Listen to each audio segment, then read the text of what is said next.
Welcome back to another episode of the It's a Mimic podcast. This is another Mailbag episode where we are just going to pop off about things that are usually D&D related, but this one specifically Star Trek related. We've done this in the past for a number of different pop culture series or shows. We've done Game of Thrones. We've done the Mummy franchise. We've done something else that I can't remember off the top of my head. Look, we've done a few of these. Peps and I did one on Buffy and Angel. So this is Star Trek. I've gone off about Star Trek a couple of times in a couple episodes recently. And I low-key believe that Vulcans are just space elves and orcs are just space Klingons. And so here we are. You're not wrong. I'm kind of wrong, but I will actually defend and fight that just to But I mean, you are wrong, but might not be about that. There's definitely something wrong. We're just not, haven't quite put a finger on it yet. So, for those of you that don't recognize the voices yet, I'm Adam. With me on this episode are Tyler and Sean.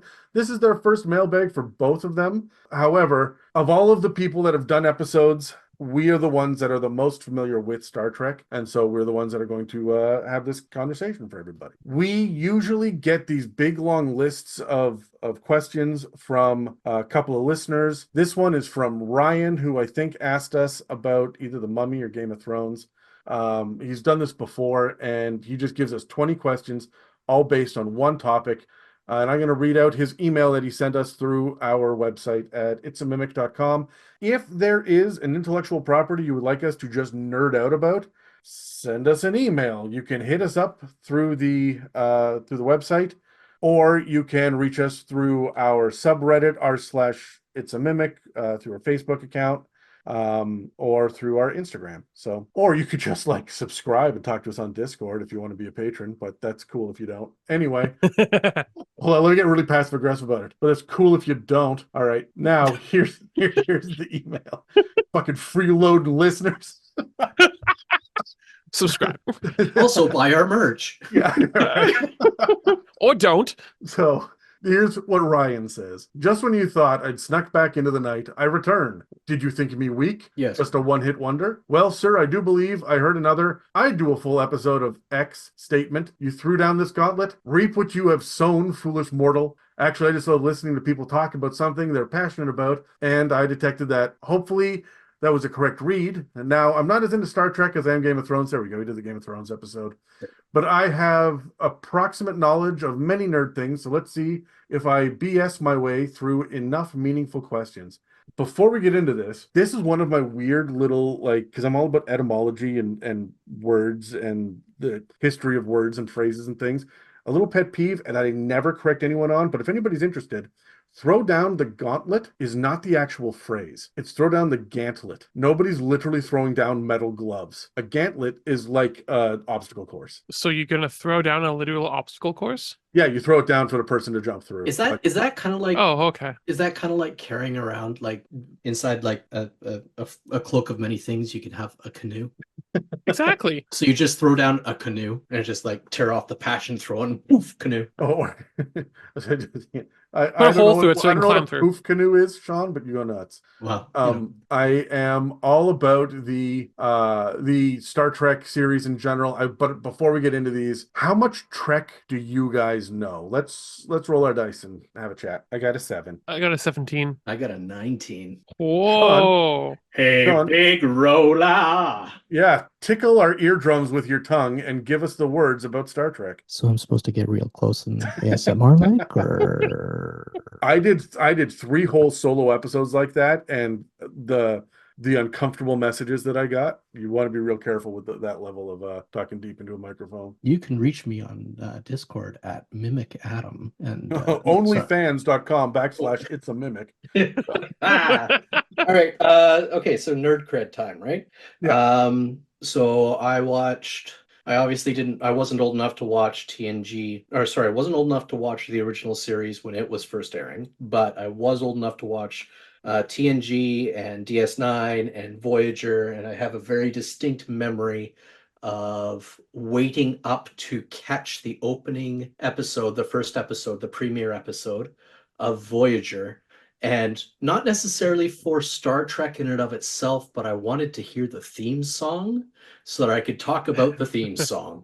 And we are all, I think every one of Thank us, you. right Yeah. off Thank the you. bat, going to say there's nothing that quite hits like a Star Trek theme, except Enterprise. except Enterprise. Yeah. Except Enterprise. Enterprise, and in fairness, well, okay, yes, I agree. So that's kind of my nerd cred.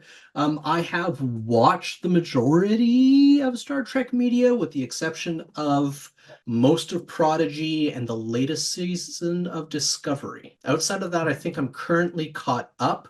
That said, I haven't watched TNG since for 15 years. I haven't done a proper run of DS9 for 10.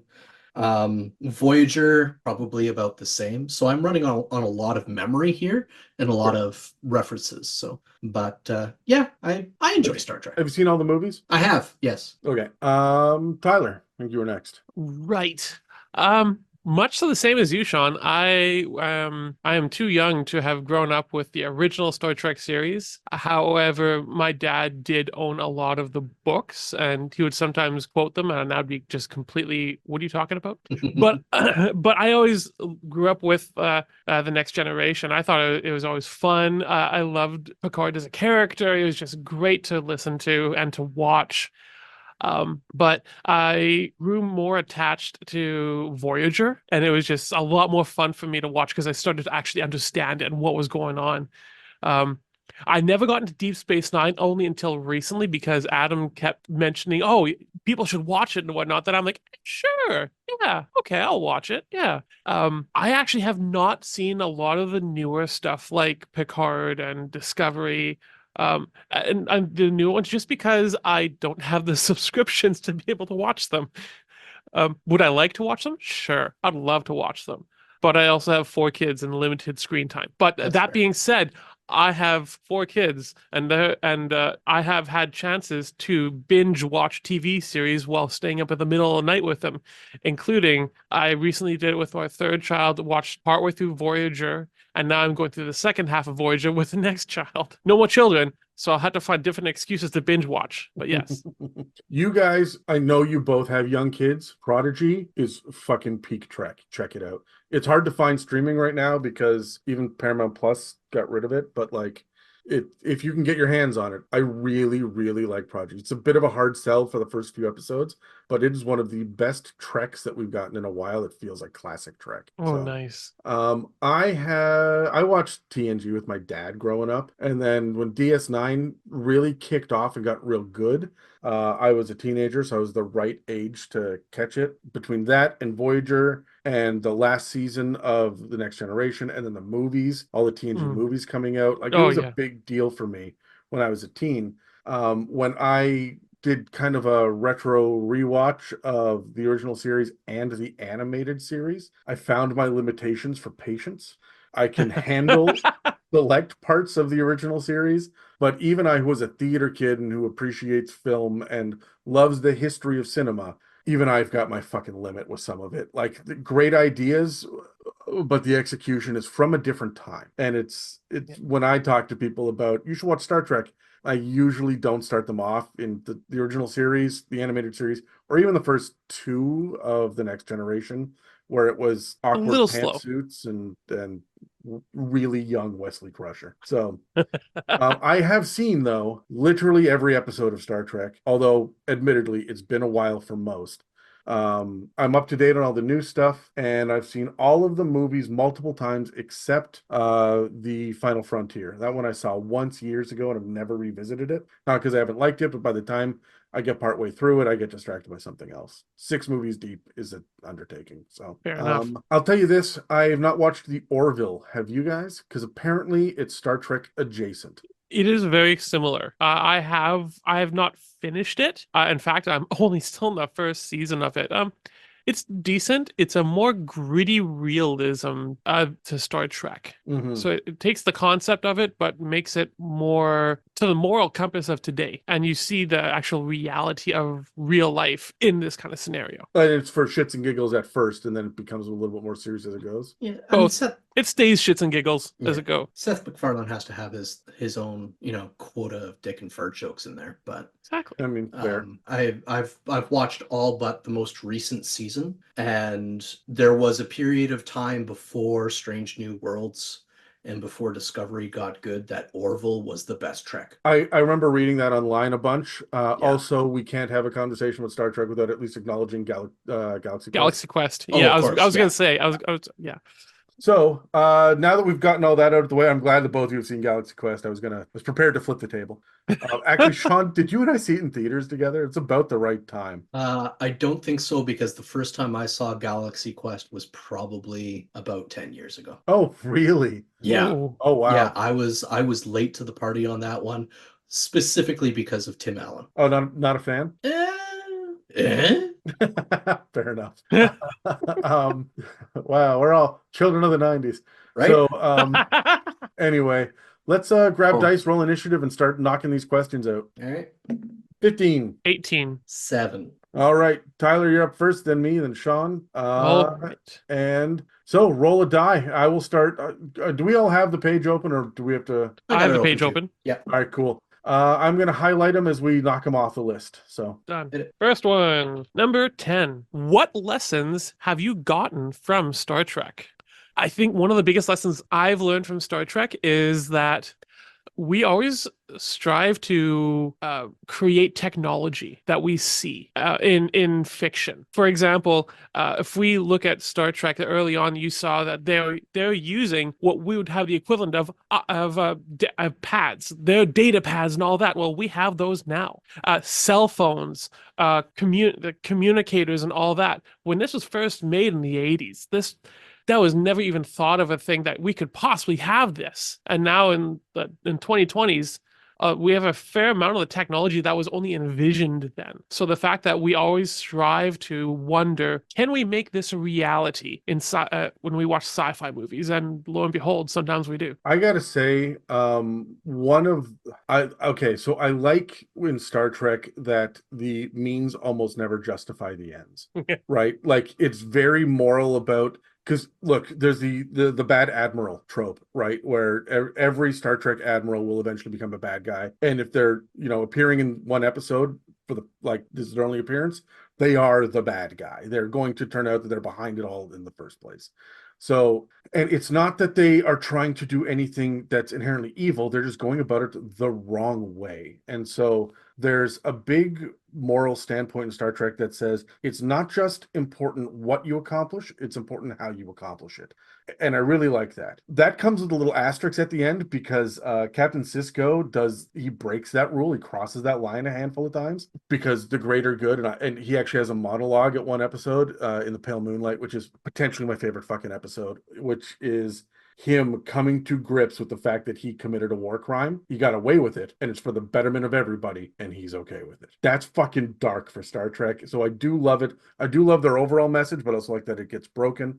That rule gets broken sometimes. But I think my favorite lesson the thing that reverberated through my head growing up was Jean-Luc Picard said, "It is possible to commit no mistakes and still lose. That is not weakness, that is life." Deep. That fucking rocked me when I heard that the first time. So, all right, the biggest lesson I learned from Star Trek: everyone's a fucking Romulan. Punch them in the face. it's the truth. Sometimes they're Klingons. Fair. Once in a while, they're the Breen. Yeah. No.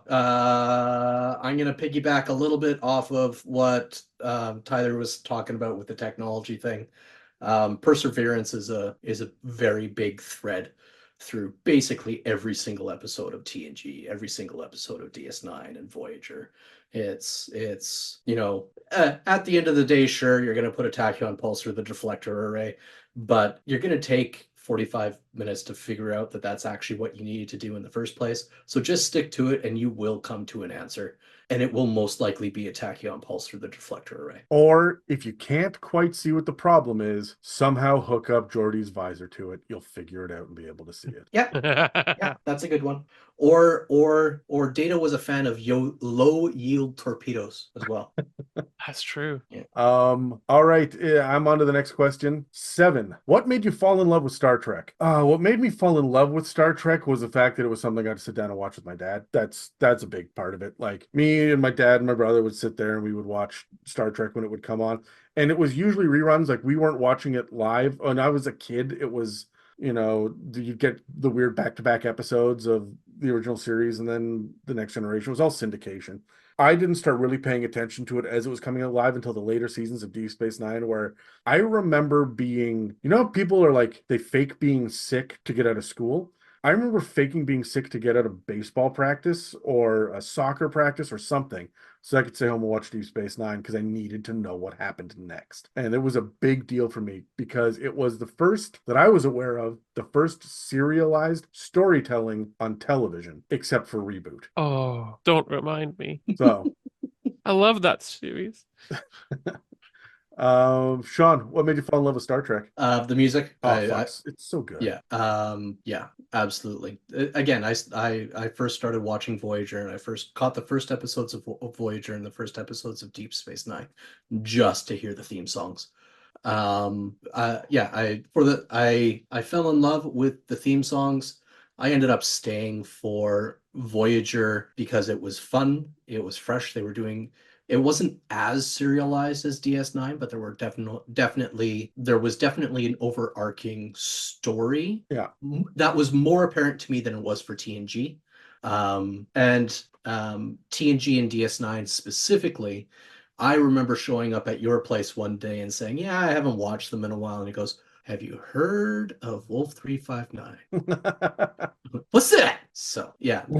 Sit down. I've got opinions. You got to watch these. But yeah, so I suppose I ended up sticking around because the rest of my friend group is sticking around, and then got caught up in good stories. So I got to say, the other thing that you and I both appreciate is when the good guys get fucked over pretty hard. Oh yeah.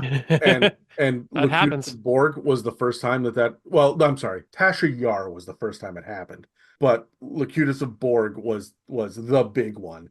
And then that's just what DS9 does for the second half of the series. Would you say that? Would you say Locutus was the first time that it happened and it mattered? It mattered as much as it could in syndicated television, where you needed the bad guy to come back. It's like the Daleks in Doctor Who. Sure. If they're the scariest fucking thing in the world, how can we keep defeating them with the fucking screwdriver? And it's the 28th time we've done it, right? Oh, they're adapting to our phaser fire. We know how this goes. Exterminate. Right. And so I don't know. Locutus was the first time that it mattered in such that it echoed through 2 TV series, then a movie, then another TV series, right? We never really, as fans, I think only now have we gotten to the point where we're past Locutus. That we know of. Well, I think that you can't do it without Patrick Stewart, and he's getting a little long in the tooth. True. Fair enough. I think what made me fall in love with Star Trek was I love the imagination behind it. I love sci-fi, and I love the imagination that went behind Star Trek. Just everything that was imagined in it. And there are hundreds of different alien races. There are so many different classes of starships. How everything works and everything, and the fan base behind it. People come up with their own fan theories of how things work. The imagination that it inspires in people is pretty awesome. That's what made me fall in love with Star Trek, and I still love Star Trek because of just the fun ingenuity behind it. Even though most of it doesn't even make a lick of sense, it's still fun. The fact that they keep changing the warp scale weirds me out. But well, that's a different kind of math rant. Okay, I'm rolling now? Yep. All right, here we go. Have fun. Number 8. Who are your favorite Star Trek characters? Okay, I've always been a fan of the oddballs. So like Data and Neelix and fucking Odo. Bashir's pretty good though. Yeah. If I were to go from my 3 core, those would probably be my 4. Just because Data was neat because he was a gigantic computer and you didn't really know all of the things that he could do until he could do them. Neelix was just a kooky little guy making stuff on a ship. It was just kind of fun. And yeah, Odo, it always interested me that he was a shapeshifter, and there was an entire backstory there. Yeah, those are, if I had to choose one from each, that's probably it. Tyler? I think if I had to choose my favorite characters, I would have to agree with you, Sean, in the sense of Data.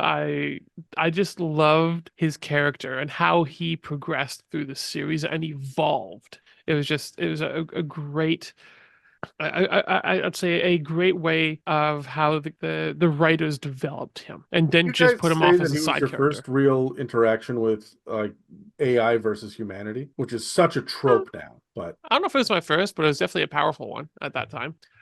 If I have to go with for Deep Space Nine, I loved Captain Sisko, just the character of who he was. He's a different captain than what you find in all the other Star Treks. Very adventurous, but also he's willing to take risks, like pretty big risks that are out of character for a Star Trek captain.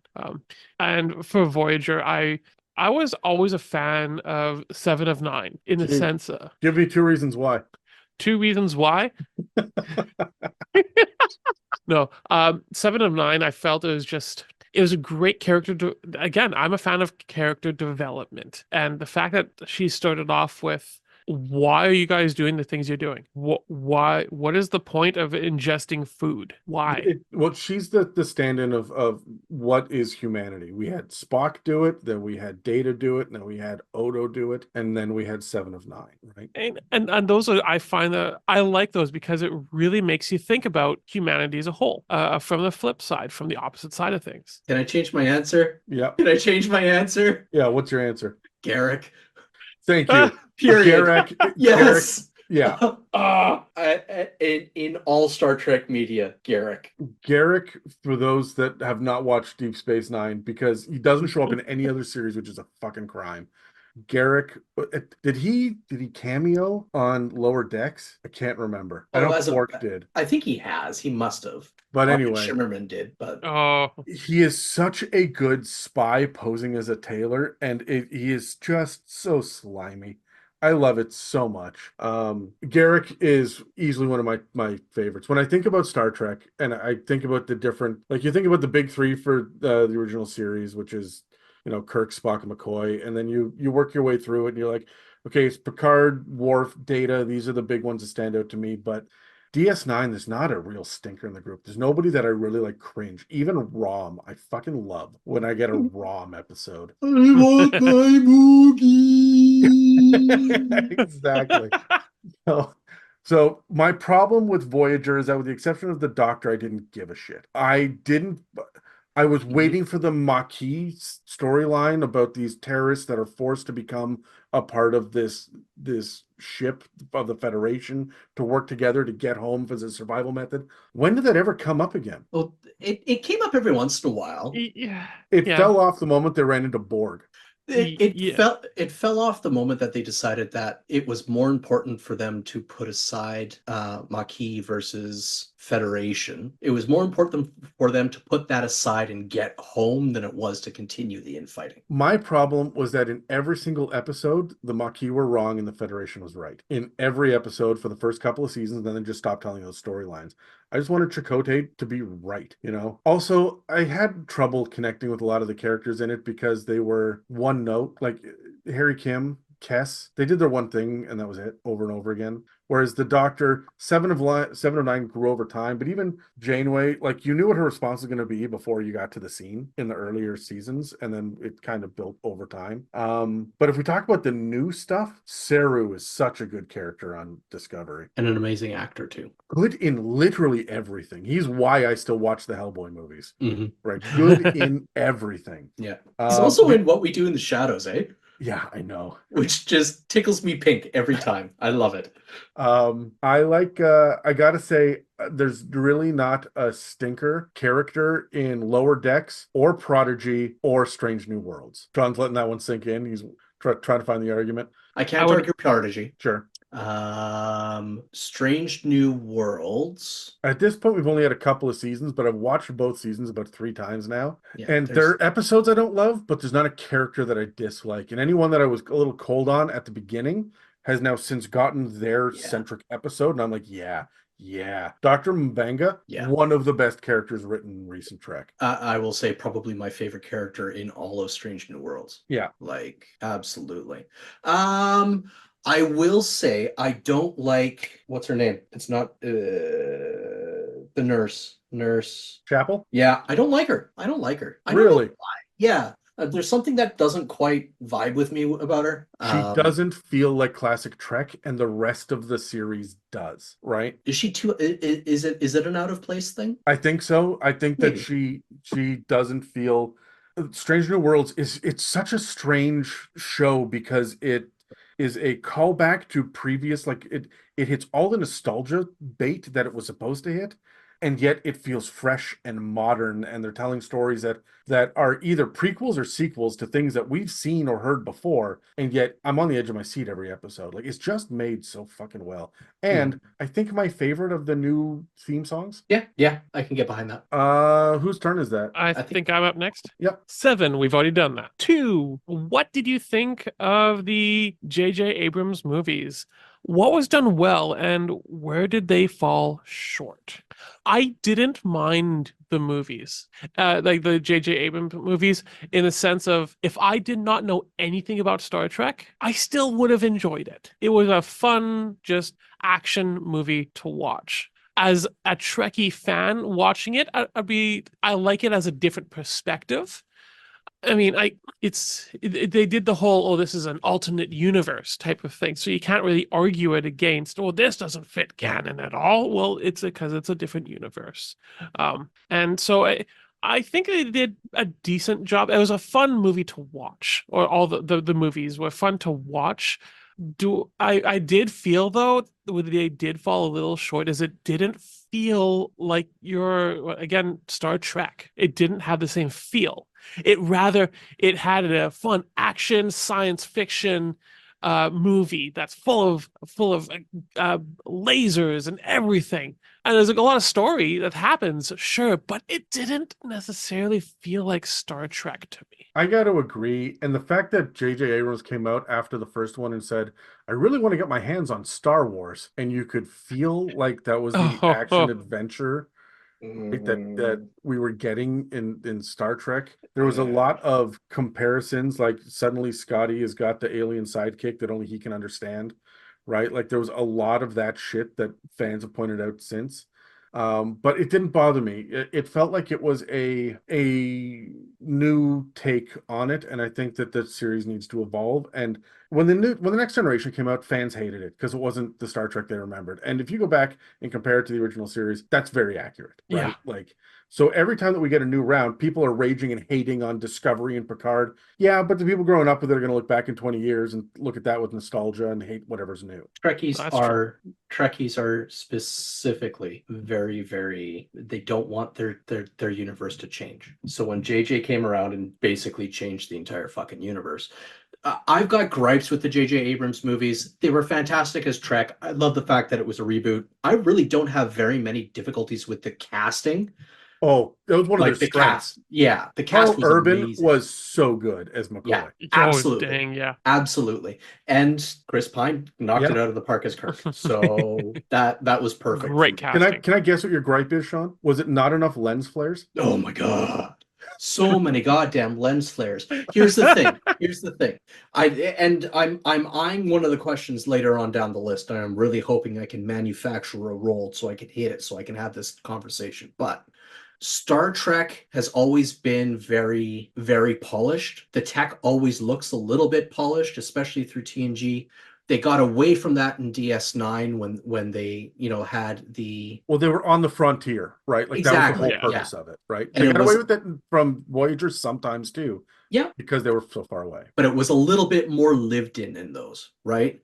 Whereas J.J. Abrams said, nah, dog, watch this, and chromed everything, which only increased the number of lens flares. And I'm done. And No. I wanted Benedict Cumberbatch's Khan to be a lot more than he was. I think that there was we didn't earn Khan in the second movie. Like, he was just not earned as the big bad. When you watch it, that when he reveals his name, he spits it. That my name is Khan. And there's a pause for the audience to gasp. Yes. These characters don't know who the fuck this is. They're like, why are we doing this? This is the kind of look. Star Trek, as polished as it is, it's also very clearly theater actors who are hitting their marks and saying these lines and waiting for their turn to speak again. For a lot of the early Star Trek, a lot of the classic Trek is like that, and I feel like Bumblebee Cucumber was also the only one doing that in that movie.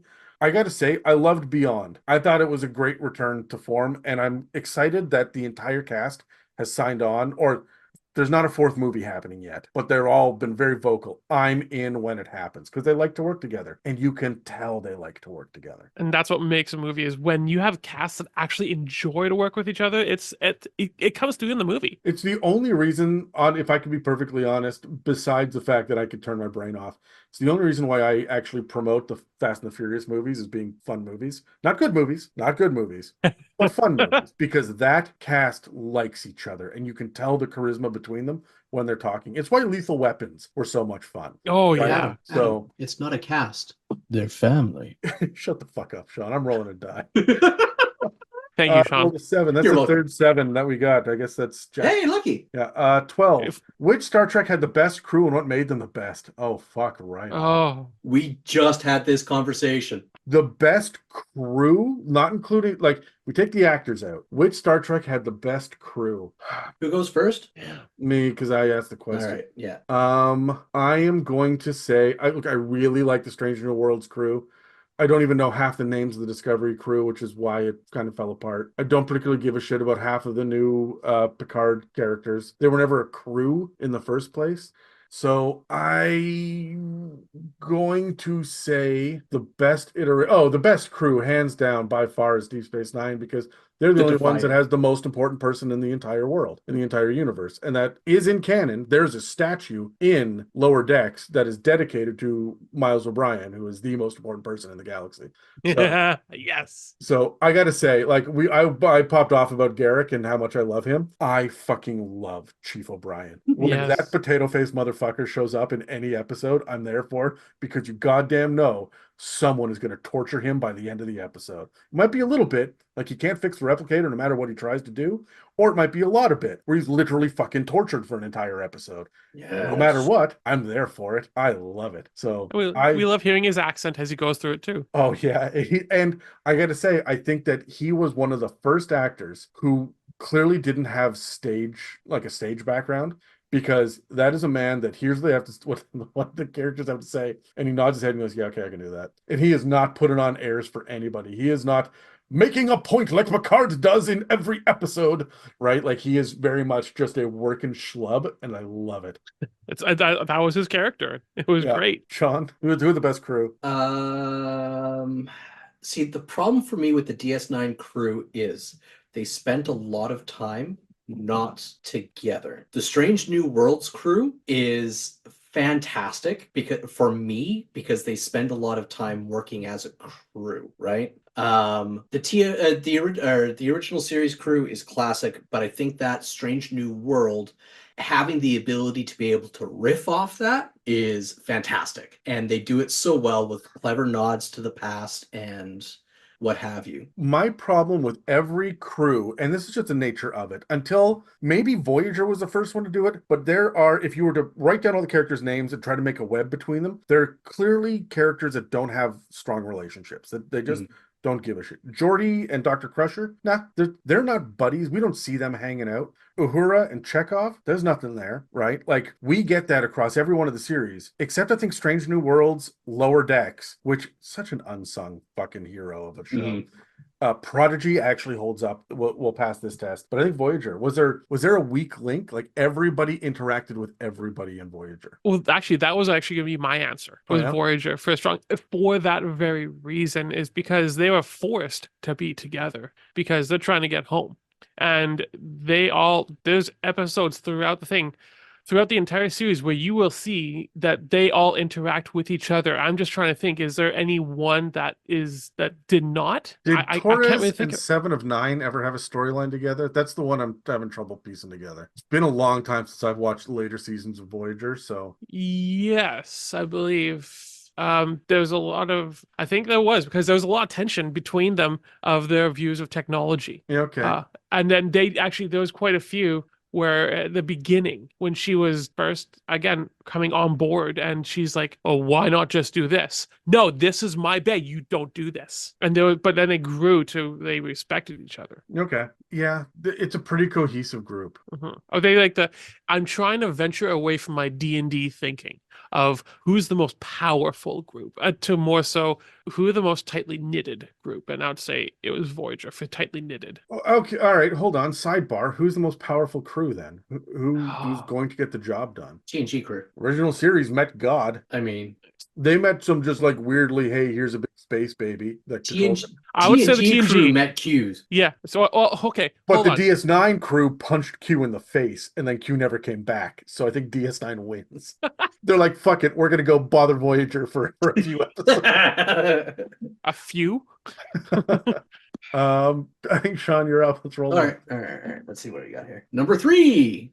Have you seen The Orville? Oh, I think we do that. Oops, sorry guys. Yeah. If so, is there things that you that it did you think Star Trek should incorporate? Star Shrek. That's right, guys. From Star DreamWorks Disney. Entertainment comes. He's the wheeze, man. What storylines did you enjoy? If you haven't seen it, I would recommend it. Yes, fantastic recommendation. To answer the questions in order, yes, I have seen The Orville. It is amazing. Are there things that it did well that Star Trek should Star Shrek. incorporate? Star Shrek. I Yeah. love it. I'm I'm just picturing Scotty coming out and saying, "Get out of my swamp now." Here's the thing. I will say that their storyline in the first season, where they tackled a lot of very heavy topics with dick and fart jokes, and they did it really well. Is there something I think Star Trek should incorporate from it? I think the Orville is an homage to Star Trek. I think it's its own take on it, more akin to Lower Decks. Is it irreverent? Like, that's my favorite thing about Lower Decks. I haven't seen the Orville, but like Lower Decks mocks Star Trek, but loves it. It is an inside joke with the creators and the fans. Does Orville mock it in an irreverent manner, or does it still respect the core concepts? It still respects the core concepts. It hits on a lot of the same notes that Star Trek as science fiction, not Star Trek as fantasy, but Star Trek as science fiction does well. I think it really takes the idea of traveling in a starship type of thing, like this idea of what Star Trek is and exploring and all that. But it is an homage to it, but it isn't Star Trek. It's I don't want people to think that, oh, they're clearly copying Star Trek. Okay, yes, they're making an homage of it, but it becomes its own thing. Yeah. It's its own genre of this sci-fi. It uses the same vehicle as Star Trek in a sense of going out and exploring in a starship. I gotta say, we're getting to the point now where some series, especially science fiction series, are getting so big that they become almost a genre to themselves. You can watch a Star Wars movie, and if you don't know that it's Star Wars and there's no lightsabers or anything in it, you will still pick up on the fact that it's Star Wars based on tone and flavor and characterization and writing. Star Trek is like that as well. So, like, does the Orville, like, is it a Trek? Like, it's not necessarily a clone, but is it it falls into the genre of Star Trek? I don't know if it necessarily falls into the genre of Star. I would say that's a good question. I would say that overall starship exploration that Star Trek really started, does it fall into that genre? Yes. Okay. Does it fall into a genre of the storylines that Star Trek kind of coined out and did? Not necessarily, but I would say the general idea of space exploration, yes. John, we cut you off. What storylines did you enjoy? I'm not going to do it anywhere near justice, so I'm not even going to explain it. But the first season, they have an entire conversation about, frankly, abortion. Wow. Yeah. Yeah. Oh, yeah. and it becomes a recurring plot thread through the series. That's ballsy. It really is. Great big fucking brass ones. And I agree that the Orville isn't Star Trek, but sometimes it does things more Star Trek than Star Trek could do, because Star Trek, I find, is at its best when it's doing the sci-fi thing of shedding a light on today's issues in a forward-looking way, like they did with the half white, half black face in TOS. Yeah. I can't remember the name of the episodes. There are that's a marker of good science fiction, in my opinion, Mhm. is when they use the science fiction tropes or the technology or whatever it is to hold up a mirror to current society and to ask the hard questions to make us think about it in new ways. Yeah, I think Orville does that really well. Yeah, I think Star Trek does that really well most of the time. They're tone deaf on some episodes, but times have changed. We're decades into this series, right? Doctor Who makes us do that. Yeah. Clearly, like Twilight Zone, Black Mirror, Outer Limits, they do shit like that, right? Like these are indicators of good science fiction. I'm glad that the Orville is doing that. That makes me more interested, definitely. Yeah. And there are a couple of other storylines in there that I really dig about on the Orville. The entire without am I allowed to get into spoilers? I mean, just give a warning. Okay, well, here's a pretty big warning then. I'm going to give everybody 5 seconds, and it's only going to take me about 30 seconds to get through it. So, Sure. 1, 2, 3, 4, 5. That's wonderful. Yeah, right? Look at me being a good person. There's an entire storyline where one of the core crew members ends up turning on the entire crew again, and then they fight a war, and the character that turns back to the other side. Now, what happens with the rest of the crew? How do they react to him? How do the relationships that character have throughout the preceding seasons?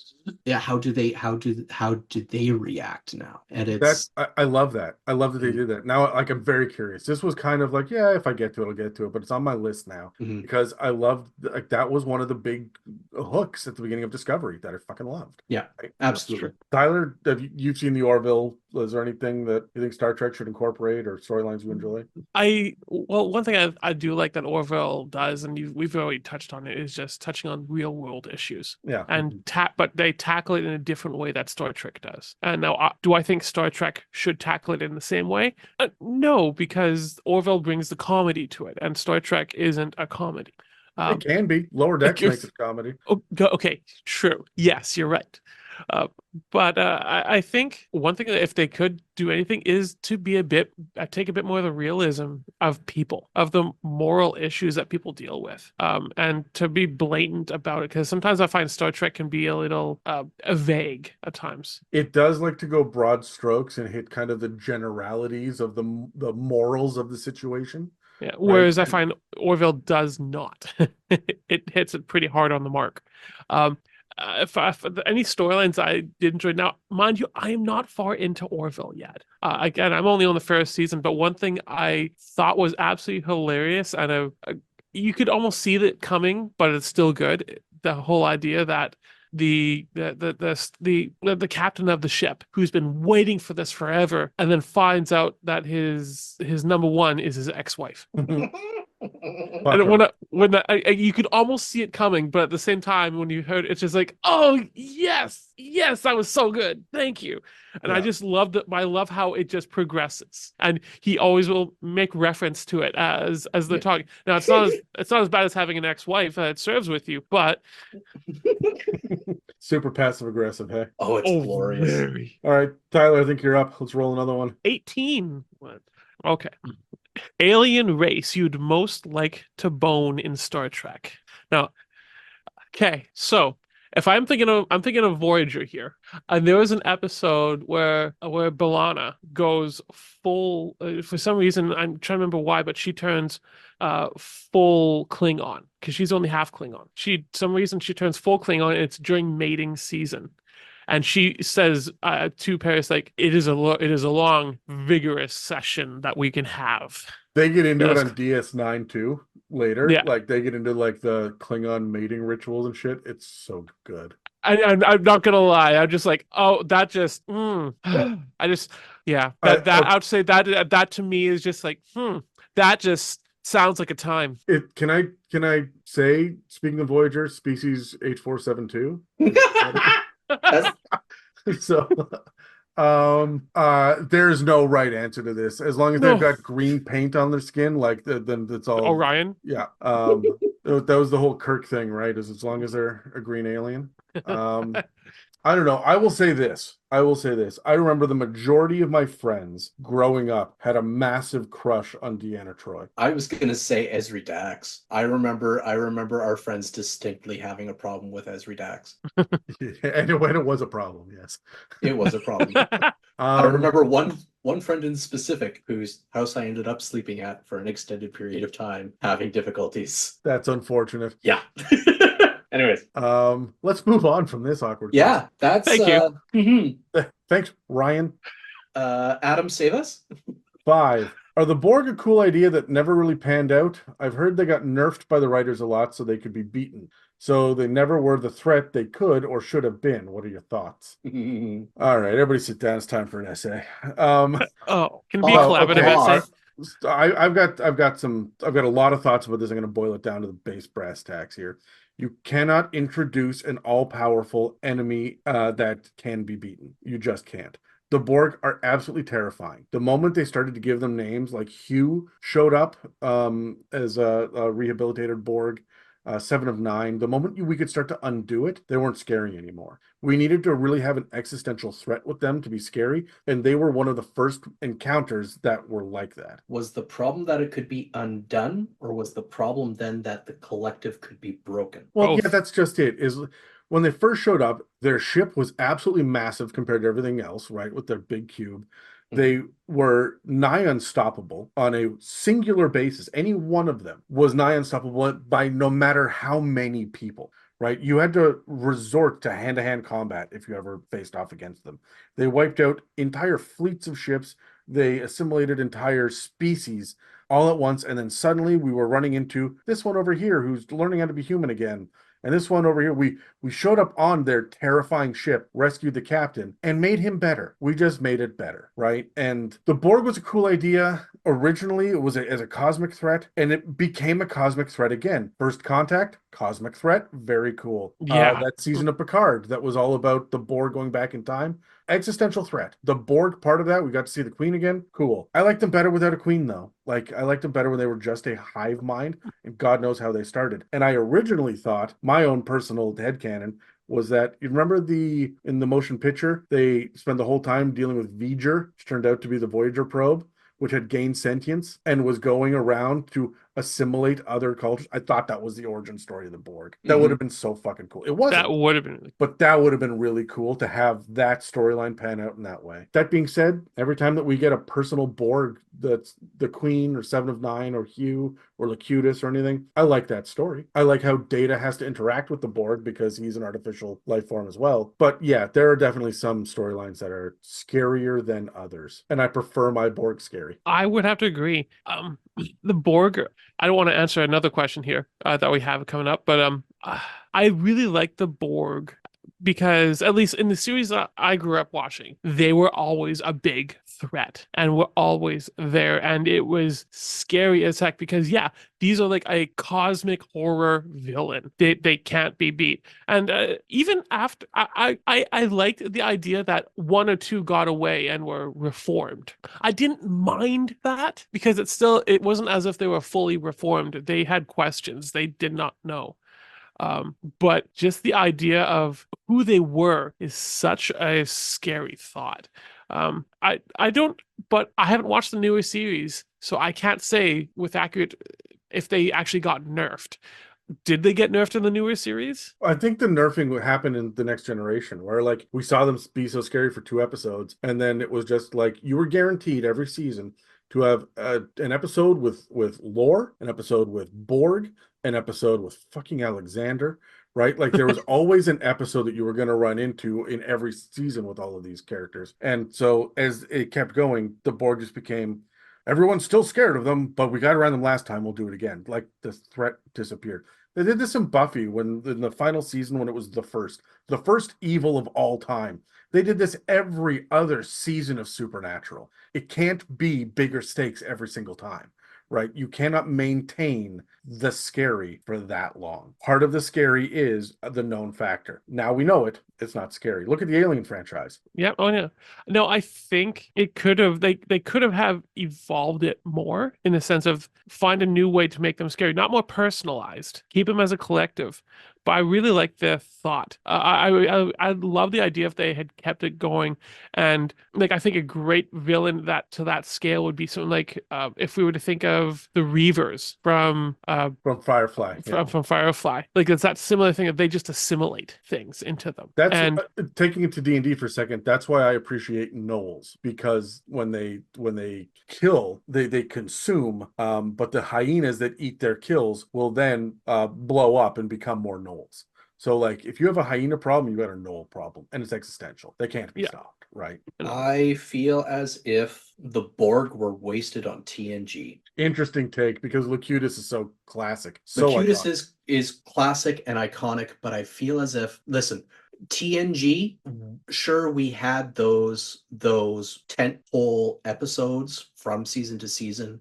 We had those 2-parter episodes and those, hints that the Borg were there all the way throughout, right? Total However, sidebar, but by the way, sidebar, just for context for people. The episode Best of Both Worlds, the first one where Picard gets taken, and we end on that. The first negative cliffhanger to end a television season in primetime history. yeah, we didn't know how to handle that at the time. And I think they kind of dropped the ball a little bit because they had an existential threat, right?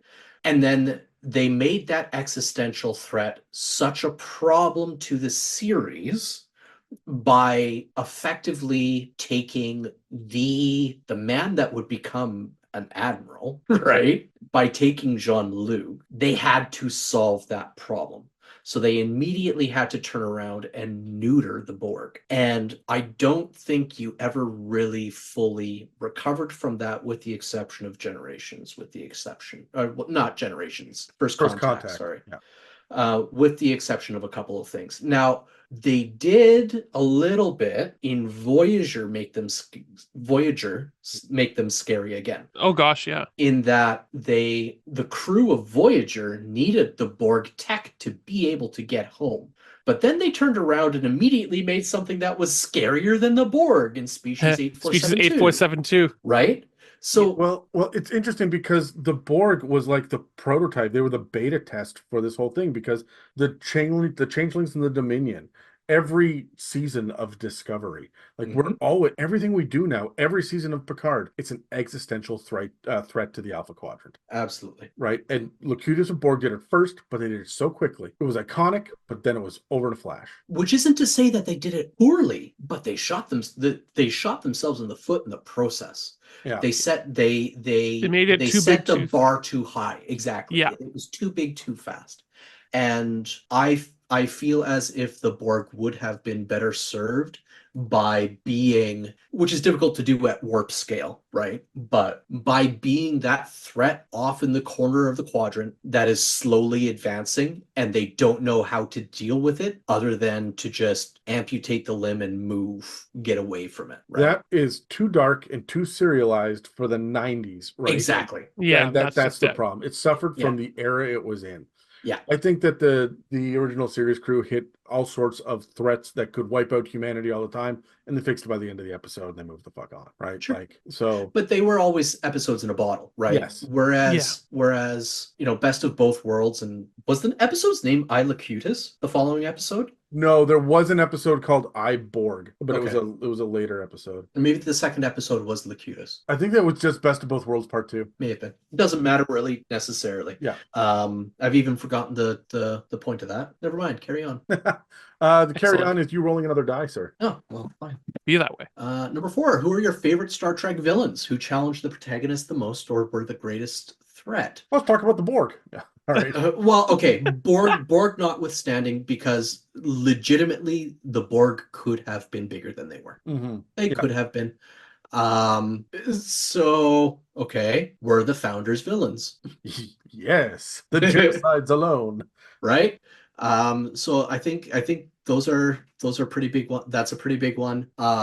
Their biggest villains, my favorite villains were always the ones that were themselves, like future Janeway showing up on Voyager for that episode. Did you like the Mirror Universe? I liked the Mirror Universe because it was always poking fun at the other universe, right? And also, there's enough black leather to keep you interested. Just about. Just about. Just about. Yeah. Who challenged the protagonist the most or were the greatest threat? I mean, the Borg have always been a threat and a challenge, and they've been carried around as a threat for so long. Why? That's an interesting question. Why are the Borg the villains that they have carried along with Star Trek so long? Because the Borg are the most alien aliens that we have. All of the other aliens that were alien, how many times am I going to say it in this fucking comment? But the ones that felt truly different in the original series were humanized. They were Romulans, they were Klingons by the time that the Next Generation came around. The Klingons were the Russians during the Cold War, right? Like that was it. When the Borg showed up, the enemy was no longer a foreign state metaphor. It was the technology, the future. It was a bigger, better question. Okay. And I think that's why lore is as popular as he was. Bigger, better question. I want to come back to this idea later, but I'll pass on the torch. Tyler, I think you're up next to answer. I think I'm venturing out a little bit because my favorite villains are the Borg and what they could have been, and because what the kind of villain they were in Voyager. But putting that aside, I'm going to venture out a little bit. And do you guys remember the original Star Trek Next Generation movie? The main... V'ger, right? Well, No, the original TNG movie. Yeah. Shit, what was his name? Soren. Yeah. I actually Malcolm McDonald. really liked him for a villain because it gave a real challenge. It is one of those villains that it makes sense and you feel for what he's saying, that he wants to change the time stream to make it better for for who he was. Like things could be better if I just changed this. It really gave a sense of it could be better, and you didn't see a lot of that at that time when that was made. And so I think that's a really memorable villain for me if I were to think back. Specifically, the villain being somebody you could almost sympathize with. The Yeah. villain having a reason that you could be empathetic about it. Yeah. And that's the thing, is I think that's the biggest challenge to any Star Trek villain, is if you can empathize with them, that's powerful. Mm-hmm. I have got all sorts of answers for why they're the best or the worst. I can make a strong case for why Nero was a really cool villain and better than the other shit that we got in most of the movies. I can make a really strong case for Harry Mudd being fucking amazing as a villain. So much fun. Again, one of the better. Yeah, I just have good things to say. We could talk about the Duras sisters, right, who showed up across a couple of series and in one of the movies. The Borg Queen, of course. Do we count Q? Is Q a villain? He's neutral. I mean, he's definitely an antagonist. He's an antagonist, but I wouldn't call him a villain. Even in Picard season 2, there was redemption at the end for him. I mean, if he's a villain, so is Snidely Whiplash. I gotta say, like, General Chang from the Undiscovered Country stood out to me. You know, it's fun to have the eye patch. There are lots of good answers. I've got to say, Khan is classic. It's not a bad answer ever, but it's my trifecta. My favorite of all villains were the way that Dukat, Weyoun, and Kai Wynn all interacted. You can't go wrong with the DS9 unholy trinity. And Weyoun, can we just give a shout out to Jeffrey Combs as being the best actor in literally every goddamn thing he does, including Enterprise, which we have not talked about at all at this point because it's the bastard child of Star Trek that we don't talk about. Actually, I didn't mind Enterprise. It was forgettable. That was the problem. Yeah. Also, the last episode was such a wet fart that. Yeah, that's true. Right. So, but no, Weyoun is just, and can I also vote for Brunt? Right? Can we talk about the Ferengi for a minute? Root beer. Liquidator Brunt, FCC, at your service. That was so good. Anyways, yeah, I got DS9 had the best villains, but Seska, good villain, right? Eddington, good villain. They just didn't last long enough. There are just better ones out there. Yeah. Who's rolling next? Well, that was my role, so I believe you. That's Tyler. No, Tyler, you're up. Oh, one. Natural one. Ooh, top 3 favorite Star Trek series and why? Okay, I'm gonna go from top down. My favorite overall is Voyager. I know, no, some people are gonna be like, "What the heck is wrong with you?" I am sorry, but I really like the Voyager just because it wasn't Star Trek in the sense of, oh, okay, we can go to Earth and go back. No, I like the idea that they were blown so far away, and then the whole series is about getting home. It's not about exploration anymore. You can explore along the way, but the primary objective is to get home. I just loved the shift that Voyager was and that it brought. So that's my favorite. Second favorite, I would say TNG, but I've been getting into Deep Space Nine. Thanks, Adam. And so it's been a lot of fun to listen to it and to watch it, especially with my wife and I. We both are watching it, and it's a fun story. And I get the first season and a half. It's a little, it's okay, but then it just gets better and better and better. So I've been thoroughly enjoying it. And then third favorite is TNG. Just iconic, and the storylines that come from it. I've got some damn thoughts. I'm going to go with the list real quick because I do have thought. I don't have a favorite episode of Enterprise. They mostly blended together. They went back in time a couple times and I enjoyed those. So Discovery doesn't have a clear winner for me. Picard doesn't have a clear winner. They're both just so serialized you can't do one episode, right? It's hard to pull them out.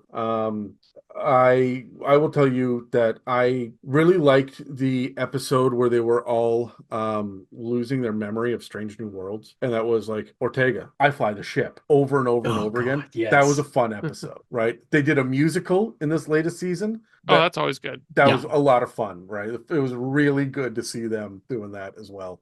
But I think there are 4 episodes that stand out in my head as being 5 peak Trek for me, and I'm gonna end up giving spoilers for Tyler's not done DS9 yet. How dare you, sir? Worf's wedding, fucking beautiful. Not a complaint about it at all. The episode In the Pale Moonlight, as well as the two-parter where we find out that one of the main characters has been replaced by a changeling on the station for the last 2 episodes, and we end up seeing the concentration camp. Those are all badass as well. I have no problem whatsoever, and I will never skip Trouble with Tribbles or the sequel, Trial and Tribulations. That was just brilliant writing. There's so many unskippable TNG episodes. My favorite one that stands out is either All Good Things, because I loved the finale, the big 2-part finale. Mm-hmm. It wrapped up a series so nicely. But I loved Darmok, which was Shaka When the Walls Fell. Yep. Right? Such a cool, interesting idea for an episode. The only episode that I can think off the top of my head, like this was an episode that I distinctly remember, was anything Captain Proton in Voyager or Threshold. And if you don't remember what Threshold was, that was one where they went so fast, they de-evolved into salamanders and fucked. I do remember that. And I don't remember that for the good reasons. I'm going to subvert everything you just said. The question very specifically says series and not episodes. That's what I was going by too. I'm like, oh dang. No, I know, but this is where I go, like, clearly when I'm thinking about the episodes, I don't give a shit about Voyager. Like there's too many stinkers for it to be the best series. So when it comes to the best Star Trek series, Deep Space Nine will reign supreme. I'm gonna have to say, I don't know, does TNG make the cut? Maybe number 3. Strange New Worlds is rapidly becoming my favorite of everything except DS9. They really haven't missed a mark yet. Yeah. The last one is TNG or Lower Decks, right? And mine pretty much echoes yours. It depends if I'm in the mood to laugh or think, right? Yeah. Strange New Worlds really did do a lot of really cool stuff, and I absolutely love what they've been doing.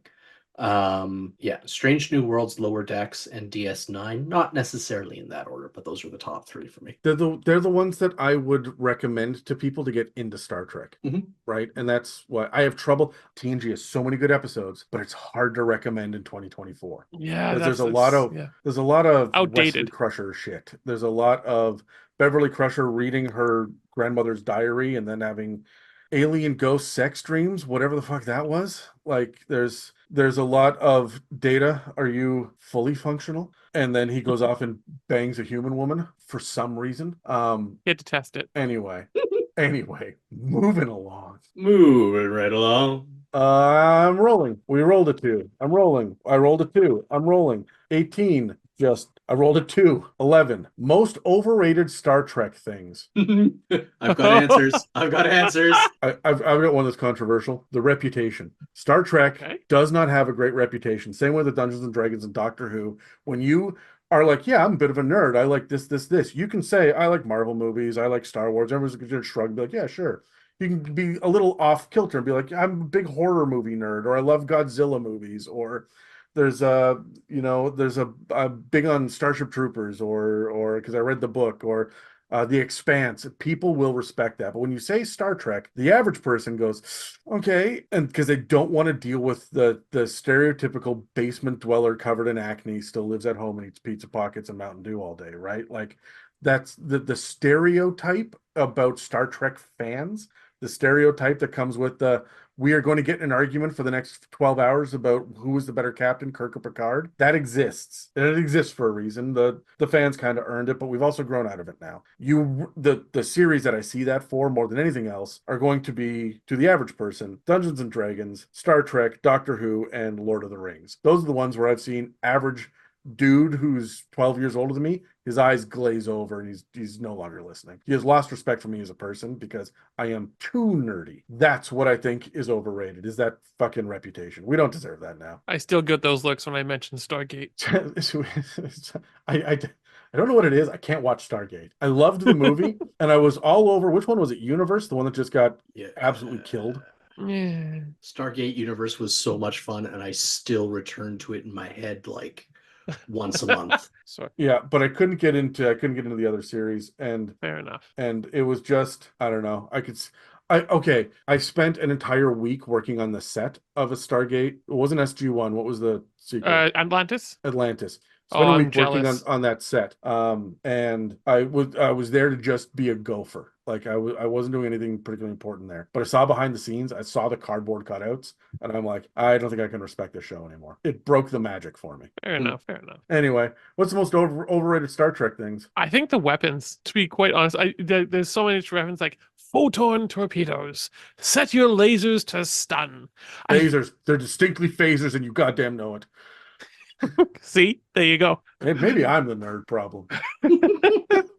But that's what I mean is I find that it's just so, it is quite overrated that as soon as someone makes a mistake or something like that, no, it's this. It's like, can't that just be like, just ready the weapons, be more creative. What are some more weapons we can use? Don't just add on to what's already there. But I think those are pretty, in my opinion, just because I love the story that it builds, but then as soon as it's into combat, prepare photon torpedoes. I think the problem is they keep solving tactical war issues with engineering, and it's such a trope. The infallible engineer. Yeah, I kind of have to agree with Tyler on that one a little bit. I mentioned it earlier. All problems are solved with a tachyon pulse through the deflector array, and every once in a while the technobabble gets a little bit shticky. I enjoy a lot of the combat in Star Trek, but I enjoy it when it's actual, like, they're doing maneuvers. Yeah, that's the thing. Yeah, when there's actually tactical analysis. As opposed to them just sitting there and one pointed at each other. As much as I like the maneuvers, though, I do appreciate the fact that it's capital ships fighting each other and not fighters. When I see spaceship fighters, I think Star Wars. When I see 2 or 3 massive ships just pounding on each other, I think of Star Trek. Not like that, Sean, you pervert. Giggity. And the other most overrated Star Trek things are the Borg. Fair. Like Fair. they could have been so much more. Can I have another answer? Yeah. About what? About the most overrated Star Trek thing? Yeah. The nostalgia. Is it? Yeah, because every single time we get a new series, everyone rants and bitches about how it isn't like the old series. I think that's a particular problem with Trekkies, though. That's what I'm saying. But also the people making the movies. After Voyager, it's callback after callback after callback. it wasn't enough for Michael Burnham to be her own character. She had to be Spock's adopted sister. Yeah. Stop doing that. That's Yeah. Let the characters do their own thing. Strange New Worlds aside, because it's supposed to. Lower Decks, the fact that Lower Decks is an homage to everything, Strange New Worlds is an homage to everything, Picard is a sequel to everything. I want new stories, new characters. That's why I liked Rogue One, because it wasn't a Skywalker story. Yes. Fair. To that point, though, I think Lower Decks does skirt that line quite well. It's forgivable with them. It's one of the Yeah. reasons I like Prodigy, though, a lot, is, yeah, they've got a hologram of Janeway that helps to lead them, but it's not, when I was on Voyager in every episode, right? It's just, they got Kate Mulgrew to come back and be a voice actor. Yeah. Yeah, I got to check out Prodigy. No, I gotta check it out too. All right. Roll it. Yep. All right. Leafin, we've already done. 5, we've already done. Oh, son of a Goodbye, 14. dice. Hey, that worked. Hey, there we go. I'll take the floor dice. Okay. If you could make a Star Trek series, what would you make it about? If you could make a Star Trek series, what would you make it be about? There it Villains, crew, and captain makeup? What is the ship and what are they doing? What themes or plot would you like to have? Okay, let's do story building now. I want an entire 3-season arc of the DS9 crew on the motherfucking Defiant. Yes, please. Just them stuck behind enemy lines. That would be cool. I would dig that. Tyler, what do you got? I have no arguments with that. That I would tune the fuck in. I would Right. have, I know. I I was would have- I was trying to think not, of it. not just I would have the boner for that. I was trying to think of something. Then you started going on like, oh, I'm just hanging on your word. Now tell me more. Oh. Tell me. Pour that sweet honey into my ears. Come on, Sean. Yeah, if Weave, sir. If DS9 wasn't such a closed book, I think that would be a fantastic story to tell. And if you could get the actors back, because Avery Brooks is very much on record as saying never again. And the actor who played Odo is dead. And the actor that played Nog. Oh, really? I don't think I knew that. Yeah. That one particularly hurts. He was young. But anyways, I always liked the design of the Defiant. I always enjoyed the entire Jem'Hadar war was really, really well done. And I think that would have been a really cool story to tell. I now I just really like that idea. Thanks, Sean. You're welcome. I would almost want to explore if Star Trek had a ship that, much like Voyager got thrown across space. What if it was a ship that got thrown into an alternate dimension and that was trying to get back home that way? But yeah, I just like the idea of finding a way home. Maybe that's just me in my Voyager sense, but I like the idea of if they were thrown to an ulterior dimension. And I don't know if I'd make this a whole series, but more so maybe even just a single episode or a few episodes worth. But how does the crew get back home or back to their original dimension? Because we do see that often enough. If you want to deal with that, watch the first season of Discovery, because they deal with the mirror universe in a big fucking way late in that season. Mm-hmm. Okay, good to know. Now I need to get Paramount Plus. Thanks. I've got a couple of answers. The one that I always wanted until we started to get new Trek was I wanted Riker on the Titan with some of the Voyager and DS9 crews. That would I have been wanted cool. an amalgamation of all of the, just having another 5-year mission, right? But the Titan is such a powerhouse warship as well that like they could mix it up with some enemies, right? You do it right after the DS9 storyline. Voyager comes home, everybody goes through debriefing, they get a little breathing room, they come together to go deal with the Cardassian rebels that are still holding out, the Dominion, that the Jem'Hadar that are on, they don't have enough Ketracel White, so they're going to absolute fucking town on, border planets. The Romulans see a power vacuum, so they're going for it. Like, show me that shit. Give me all of that, right?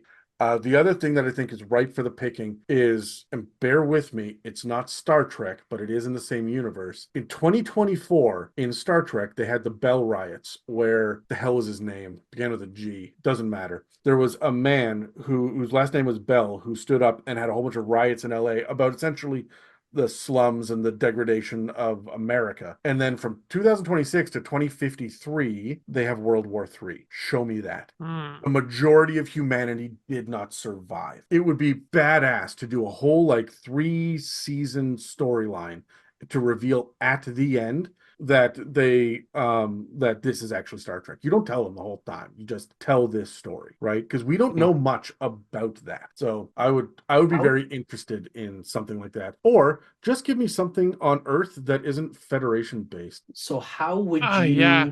knowing Zephram Cochrane is a thing? Yeah. Eventually. Yeah. How do you reveal at the end of this supposed 3-season arc that this is Star Trek? Give me 1 second. I will give you an answer to that.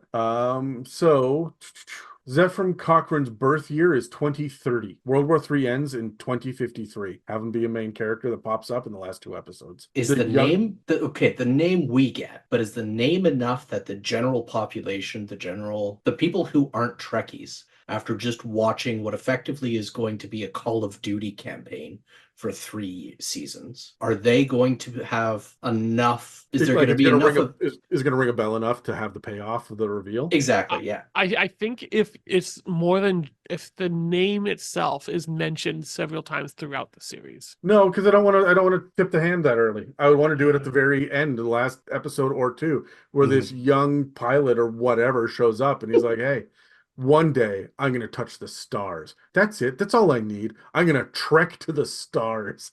God damn it.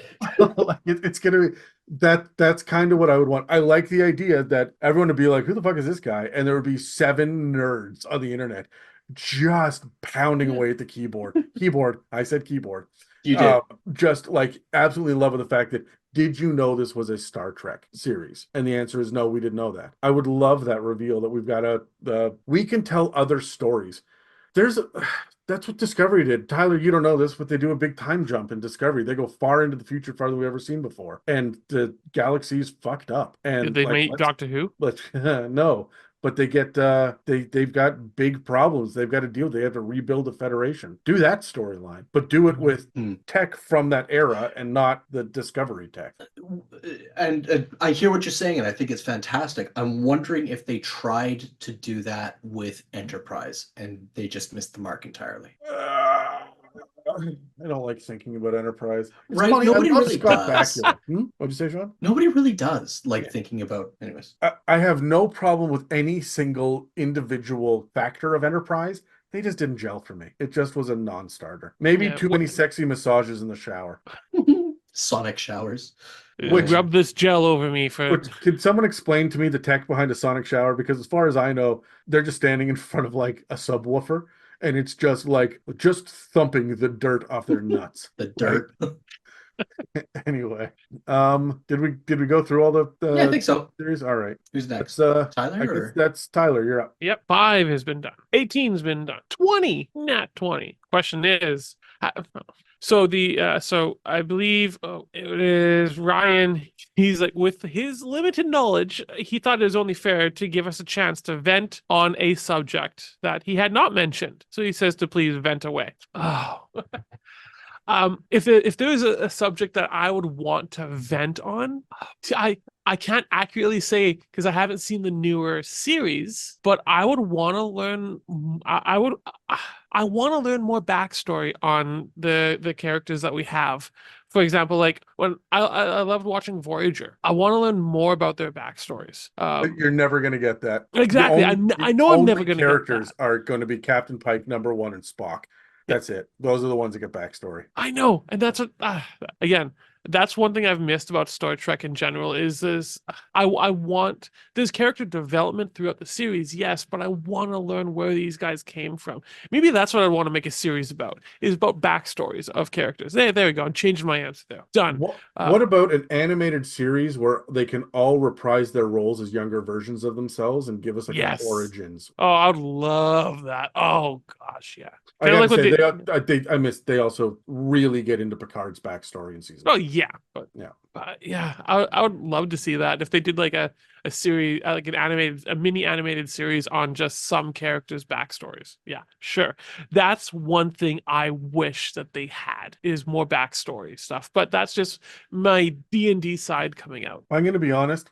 Look, there are exceptions to this. I love the baseball episode in DS9. I tolerate Vic Fontaine, weirdly added in the late season.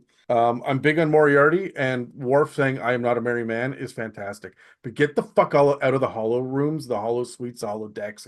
Get out. Get out. We are in space. Tell space stories. Stop giving me Robin Hood. Stop. Like Captain Proton once, just once. I only need it one time. And it can be the one hollow deck episode a season. And we can move the fuck on. It's too much. It stopped being Star Trek. It started to be these characters are prancing around in whatever costume that they're in. I'm not, the only time that I'm like, hey, that was a great, amazing use of it was in First Contact against the Borg, who can't stop bullets. So they went into the holodeck, picked up a Tommy gun, turned off the safety settings, and just mowed down like 5 Borg. Great. Other than that, it has been a crutch for writers who don't know what to do with these characters, especially the safety protocols are off. We can't get out. They don't know they're in a hologram. Fuck off. Okay, I got two. Along those same lines, if you think about the progression of the tech of a holodeck, right, you would have to first invent the actual light and image portions before you would the actual physical portions.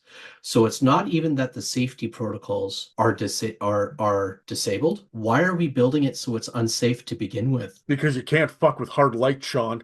I was going to say some people find pleasure in pain. Yeah, you know what? There are entire programs in Quark's Hollow Suites that they need those safety protocols turned off.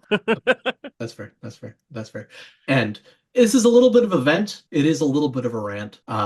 Star Trek is at its best when it is sci-fi and not fantasy. Yep. Agreed. That's what we have Star Wars for. Yes.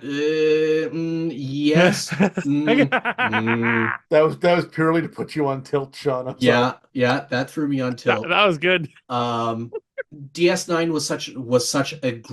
was hugely impactful. One of the reasons that DS9 was so hugely impactful was that they were telling a war story that they could have told in any other media, any other format, right? In a space setting. It felt more sci-fi than it did fantasy in that frame of mind. Locutus was always the impact of Picard being assimilated was that you had Picard, who everybody thought was invincible, be assimilated, right? And it stopped being a story of a bunch of people flying around on a spaceship and grounded it and gave it purpose, gave it sense, gave it direction. I will argue that a lot of the time people say that it is grittiness that they are finding in those episodes. It's not necessarily grittiness, I feel, but it is a sense of direction and a sense of purpose. Yeah. Anyways. Yeah, I don't disagree with anything you just said. There are only 8 questions left, so I'm going to roll a D8. All right. Where'd I throw my dice? I rolled a 1. So the first one we haven't gotten to is number 6. All right. God, we're just going to rant. Star Trek is really good, but a lot of these questions are just so like, tell me the thing you fucking hate about it. I've heard very mixed things on the newer Star Trek series. Picard, other than the 3rd season, and Discovery, I've not heard many good things about, mostly from Red Letter Media. Do you feel the same, or are these people just not liking the direction? Okay, I've got a strong opinion, and there will be people that disagree with me about this, but here we go. First and foremost, Discovery came first, and it was very, very different than all the Trek that we had wanted before. We wanted something that felt a little nostalgic. The reason people forgave The Force Awakens is because it felt like Star Trek. If we started with The Last Jedi, they would have fucking hated that way more than they already do, because it was a departure from the expectation. Discovery did not deliver on the expectation, and they made Klingons weird. Hey, everybody, shut the fuck up. They made Klingons weird at the beginning of TNG. Where did those fucking head ridges come from? We didn't have that in the original series. Shut up. This has been an issue. Oh, they're too progressive because they have LGBT characters in it. Shut up. Like, it's been progressive. It has been doing this thing all along.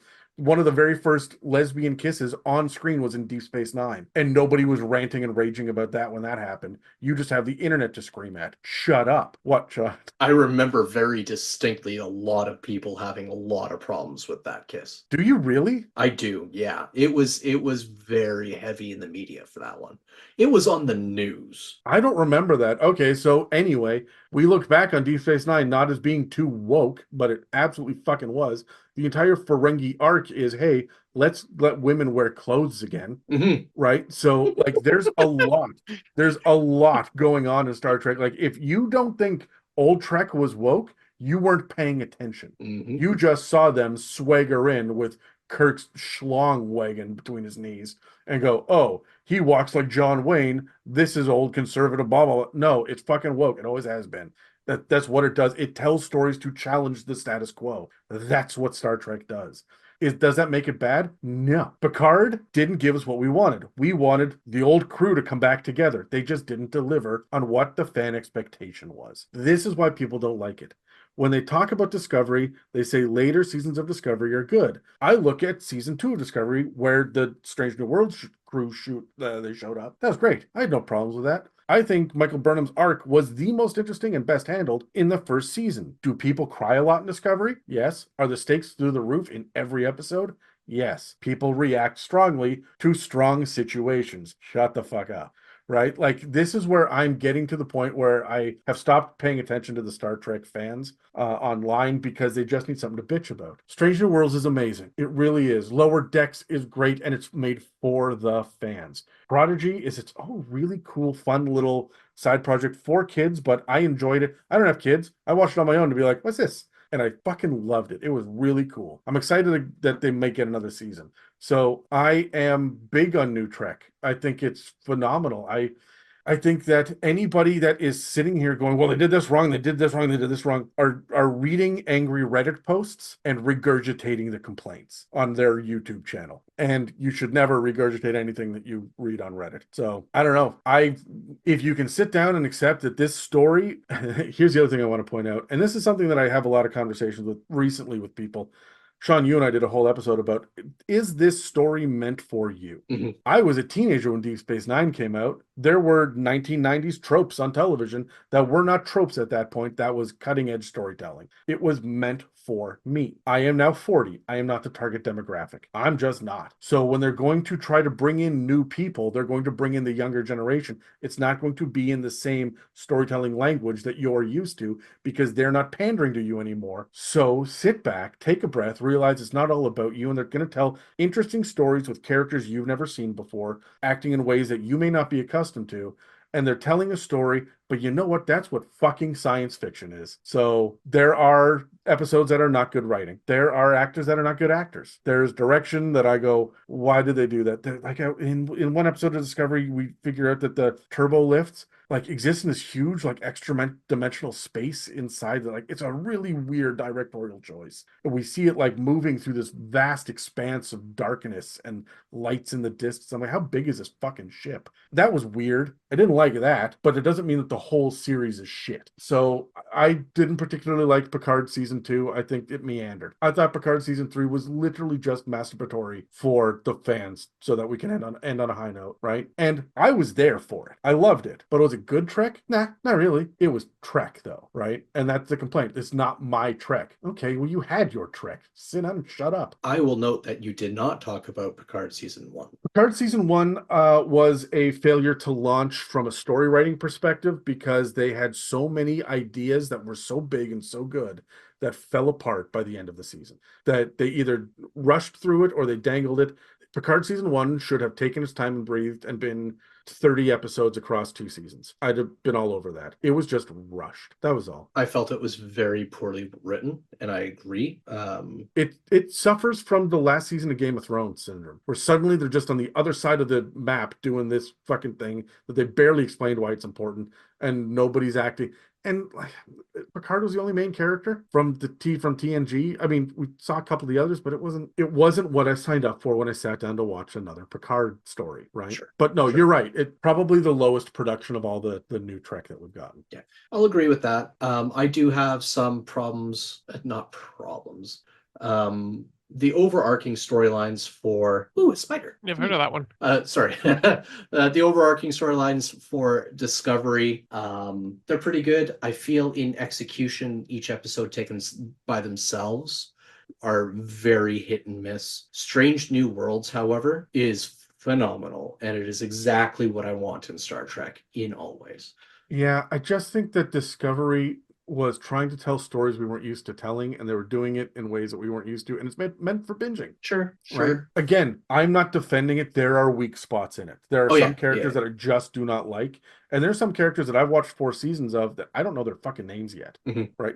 That's the thing about Discovery, Tyler. Why, if you ever sit down to watch it, the bridge crew doesn't matter, which is very strange. But I do get the impression that people are pissed off because it's LGBT characters. For the record, I've got no problem that there are LGBT characters. Oh, no, of course. No. I mean the people, the keyboard warriors that won't shut the fuck up about the low quality. They just start nitpicking, right? And I'm like, you're looking for things to be mad about. Stop hating your own thing.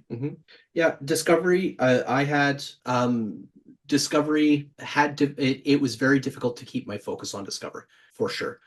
Picard more so, unfortunately. The last season of Picard was fun, especially the last couple of episodes when they had the gang back together. That was pretty cool. When they went to the Museum of Old Ships. Yeah. Beautiful. Yeah, I'm on board for that level of shit, right?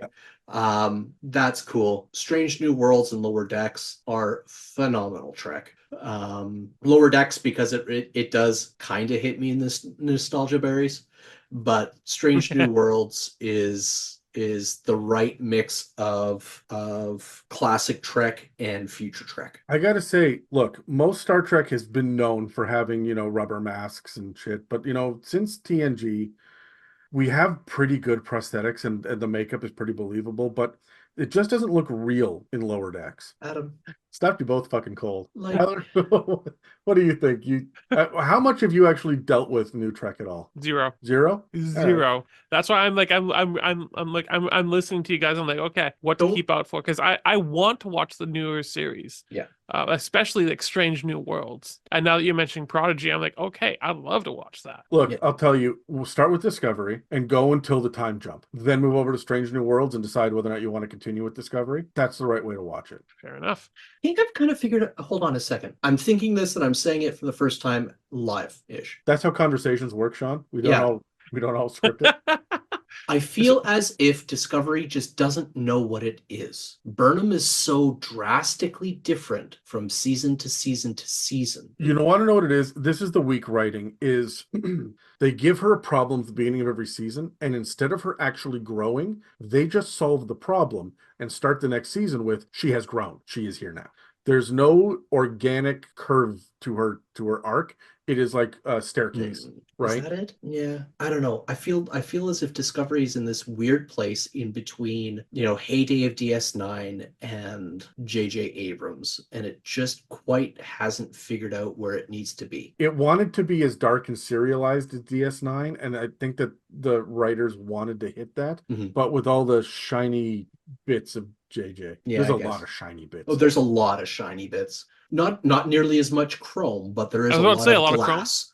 Yeah, no, there's a lot of glass. That's absolutely right. But it did make everybody learn the phrase mycelium network. So right? Yeah. Who's rolling next? I think that's Sean. Is it? Well, hold on. I gotta find my D8. Where did I put my oh, it's over here. Hold on. I'm holding on. I'm coming back. I'm here now. Oh, don't Thank scare God, me. we almost couldn't hold on any longer. 7. So what's the 7th one? 1, 2, 3, 4, 5. 6. There's only 6 left. It's only 6. So we wrap around to the or re-roll. Fuck, roll D6, Sean.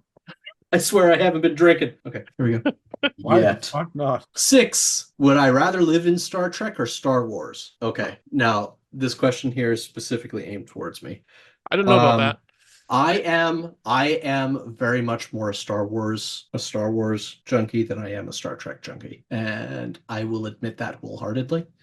I've got Aura Rest tattoos and 3 lightsabers within reach, and I've got R2's head over there and custom. How dare you? You took his head? Yeah, but it's a metal one. Okay. Yeah. And I enjoy my Star Wars. I love it. I would rather live in the Star Trek universe, I would rather live in the Star Trek universe. Specifically because it's the post scarcity universe, and I think I'm really fucking liberal, and that's kind of the place I want to live. It's a veritable utopia, and Yes. if you Yeah, don't like yeah. it, you could go to the fringes and live your Yeah. life there, right? Exactly. Room for everyone, except the Maquis. Fuck them. But Except the Maquis. Yeah. And in fairness, I bet if the Maquis decided to up and fuck off and live in their own little pocket of the universe, they'd be fine too. Can't we all just get along? No. Apparently not. Tyler, Star Trek or Star Wars? Oh, jeez. That's a hard one. I think you have to ask yourself, what kind of life do you want to live? If you want to live in a utopia, Star Trek on planet Earth. Yeah, absolutely. 100%. If you want to live a life of adventure, sure, you can go on a starship, or you can live in the Star Wars universe and just be on constant adventure, be part of the rebels. That's a hard question. When I saw this, I'm like, I don't know how I'm gonna answer this. I think if I was by myself, I would live in the Star Wars universe for the sense of adventure. I'd probably die within 2 days, but that's okay. But if I was with my family, I would be in the Star Trek universe. It's very simple for me. Star Trek wins because it's a utopia, and Yeah. it comes down to the idea that it's the same thing with the zombie apocalypse question. What's your plan? Fuck your plan. You're dead. You are not the main character in The Walking Dead. You are not necessarily going to be a Jedi.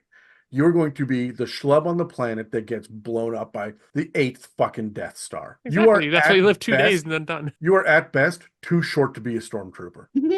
This is like this is the world we live in. When we talk about Star Wars, we like the world building because it feels lived in. You want to know something? People are scavenging for food and fucking moisture in goddamn Star Wars. In Star Trek, they go to the replicator. That's a laser swords, cool, yes. But the moment that I realize that I am not a destined Skywalker, Then you're gonna want to be in the Star Trek universe. exactly, that's what it comes down to, right? Yeah, absolutely. Chances are good that, oh, what happens if 99% of the planet gets wiped out, and what are you going to do for your survival? I'm in the 99%, right? We all are. That's how percentages work. Too short to be a stormtrooper, not scruffy enough to be a nerf herder? Is that what you're saying? Yeah, but you did accidentally use parsecs as a unit of time. It wasn't actually intended to be a unit of time. I know that, but they didn't know that when they made that movie. That is correct. So, Tyler, roll a D5. However, 5. 5. Okay. D10 divided by 2. Yeah. 17. All right. What do you think about the morality of the Star Trek teleporters? They technically kill the person who uses it, right? Would you use one? Okay. I'm going to put the morality thing aside here. I have 4 kids. I would love to be able to get to places real quick. I thought you were going to teleport them off planet. There are days. I'll put them in a spacesuit. Don't worry. I'll teleport them back when I want them back. The best Velcro wall ever. No, I don't really care about the morality of teleporters. I want the existence of them to exist so that I can do things actually. There you go. There's my morality stake. I want to be able to do things as a parent.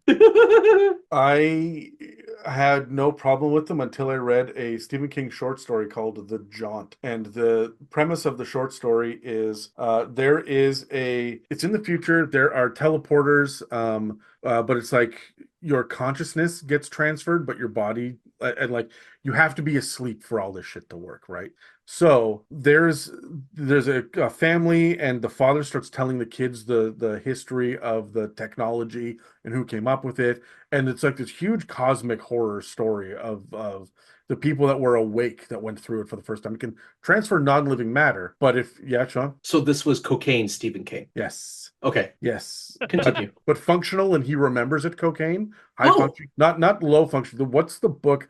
I think it's Pet Cemetery. He does not remember writing. Yeah. So was it that or Cujo? I think it's Pet Cemetery because he's been on record saying that if he were to write it sober, he never would have done what he did in that book. Huh, okay. It is too upsetting to him, especially he was a young father at the time. So yeah, okay. However, the storyline of The Jaunt is he tells these kids, about anybody that was awake, it is like comes out the other side completely mad. And so they're all given these pills, and they're trying to like get everybody to calm down as they lay in their beds. And the parents are telling the story about how organic matter degrades unless this happens, and really the dawning of transporter technology. And the kick in the balls at the end of it is the son didn't take his pill because he wanted to see what all the fuss was about. So they wake up on the other side to the kid, completely white hair with this long, like 30 light year view in his eyes, just like grabbing his face and screaming because he's gone insane from being awake through it.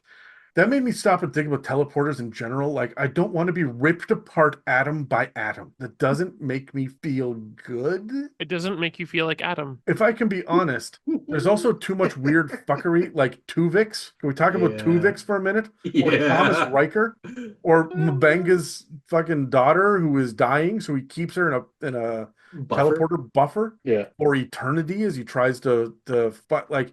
There's too much dread. There's too much horror around them. Absolutely not. No, I'm good. Just give me a shuttle. Fair enough. The morality, this is actually really the first time it's really been brought up. I mean, there are always dangers, right? There's always the danger of, being teleported inside out or whatever. And they kind of hint at that a couple of times throughout the seasons, right? Well, they actually did kind of look at that when they did Enterprise. Yeah. Like, I got a question. How many episodes do they try to teleport somebody out of the ship that's about to explode, and we can see the outline of the person? So like that person is materializing, and then the ship explodes. We didn't get them. Okay, so that version died on the spaceship. What happens to the nearly built version? Does the teleporter just go, nah, fuck it, disintegrate, undo, Control Z, fuck off? Like, we almost had a person's molecules back. And how are they transferring consciousness? I don't like any of this. Yeah. I mean, those are definitely the questions that are raised. But, Yeah. Ultimately, The idea that it's in a buffer and whatnot, and yeah, digitizing something that is effectively a consciousness. I don't know. There's a lot of hand wavium that happens in Star Trek, and if teleporters are the thing that is sticking me in the morality parts, I'm not sure. I'm not sure I got the message. All right, are we moving on then? Yeah. Okay. Yeah. D4. Yeah. All right. Hell drop. There we go. 4. What does Star Trek do wrong, and where do you think it falls short? As much as I'm a liberal bleeding heart, and as much as I would love to believe that, by that point in society we will live in a utopia, I'm becoming pretty convinced that that's not going to happen. At the very least, not within our lifetimes, and probably not within our children's lifetimes. I think that a utopia would be a Federation level utopia would be a very difficult thing to attain. It's really predicated on the idea of post-scarcity. And yeah. And I'm still not clear on how they handle money, because they clearly don't deal with money on Earth, and it's like there's no currency in the Federation, and yet they have gold pressed latinum when it comes to DS9, or they do have trade goods. So and if you can replicate anything, what the fuck good is any of it? Like, that's Except the thing apparently about latinum and dilithium cannot be replicated. But And I'm just trying to think, because I know, so like Cisco's dad runs a restaurant down there, and they pay him in what though? No, nothing. He does it for the passion. Oh, There's no okay. payment. Like, there's no payment on Earth. There's no currency. He just likes to make gumbo. Yes. Done. Okay. Yeah. I don't. Where does it fall short? Lots of places. Like, no multi-series, multi-movie, multi-generational, multi-decade series is gonna hold up. There's a real problem with parents all the way across, with the exception of Cisco and O'Brien. They're all pretty shitty parents. Like, yeah, you're not wrong. and they're always killing off somebody's kid, whether it's Riker or Shatner. Like, somebody's kid's got to die to drive the plot forward, or they just walk off with a caretaker, never to be heard from again. As I don't even want to talk about Wesley. Fucking love Will Wheaton. Cannot stand Wesley. I think that's pretty much the consensus from everybody on the cast as well, isn't it? Including Will Wheaton. Including Will Wheaton. Yeah. And even that was dodgy for a little bit. No, where does it fall short? I don't know. It has evolved so drastically over so long that like the early stuff will not hold up technically, right? The newer stuff feels too new for some people. I don't think it. All right, here's where it falls short for me. Here's going to be my only gripe. Starfleet's a military, right? Yes. It's a navy, isn't it? Okay, yeah, okay. It is the spacefaring arm of the United Federation of Planets. So it's the Navy. They arm their ships. They have a hierarchy. They get promoted to other ships and other bases within, and they're all admirals and captains and commanders. They're a Navy, right? Why do we never address this unless it's wartime? Like, I know that we were on the flagship, like we're going out to meet, the new species, new civilizations, all that crap from the intro. But I don't know. It just feel like even Voyager like was not the flagship, was not a warship going off to DS9. Like we get Federation warships in later seasons of DS9. Yeah. It just feels weird that this is a naval show and nobody acknowledges it. Not the way that like, they did in Battlestar Galactica, That's true. or the way that they dealt with the Alliance in Firefly, or even the Empire, right? It's clearly a military branch. And yeah, I suppose one thing that they don't do very well in that case then is it the lack of private citizens? I mean, we had Harry Mudd, he's a traitor, but he's not human. Is he human? yeah, he's human. Right, but he's not on a human ship. Are all human ships? No, not all human ships are Federation, because there's all sorts of freighters that go between Earth and Mars and the rest of the solar system, right? So, like, there are other ships that pop up sometimes. That's a major factor when you get to the later seasons of Discovery, right? Is the human ships. But didn't the JJ verse try to do? There were a bunch of miners that were Starfleet as well. Yeah, no, it wasn't JJ verse. No, I don't think they were Starfleet. But like we have scientific outposts, but it's weird that we don't have military outposts. Like it's never clearly addressed how militarized Starfleet is. But you have to go to the academy. Like it's clearly militarized. We're just it's just a weird place that I would like clarity on it. That's my gripe. Even utopias need guns. All right, Starship Troopers, calm down. Would you like to know more? I think one thing that Star Trek might fall short on, and I didn't really realize this until I started to watch Orville, is real life issues. And more so to the point of they're real people. Now, they live in a utopian empire. Yes, I get that. But even in a utopian empire, people still fall short. No one is perfect. And we don't really see it that heavily in the Star Trek series.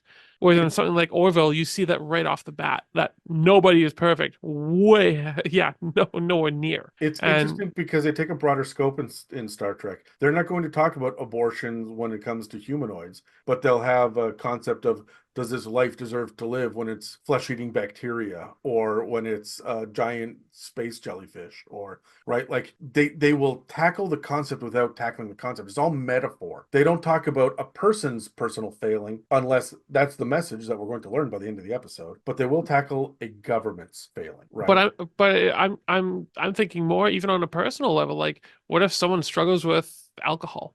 What if somebody like the struggles that people have, that real life people have? The Star Trek doesn't deal much with that. Again, very vaguely, but I guess it's just our culture. And when it was, I guess with like TNG and Voyager and all that, it doesn't touch base on that. Whereas maybe the newer series do. I don't know, but I know Orville, for example, you do see that.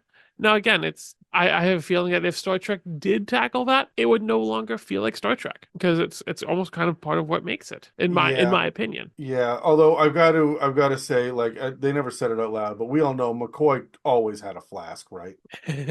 Just don't see it. I'm pretty sure that not DeForest Kelley, the man was a wonderful person, but McCoy Bones was low key an alcoholic, right?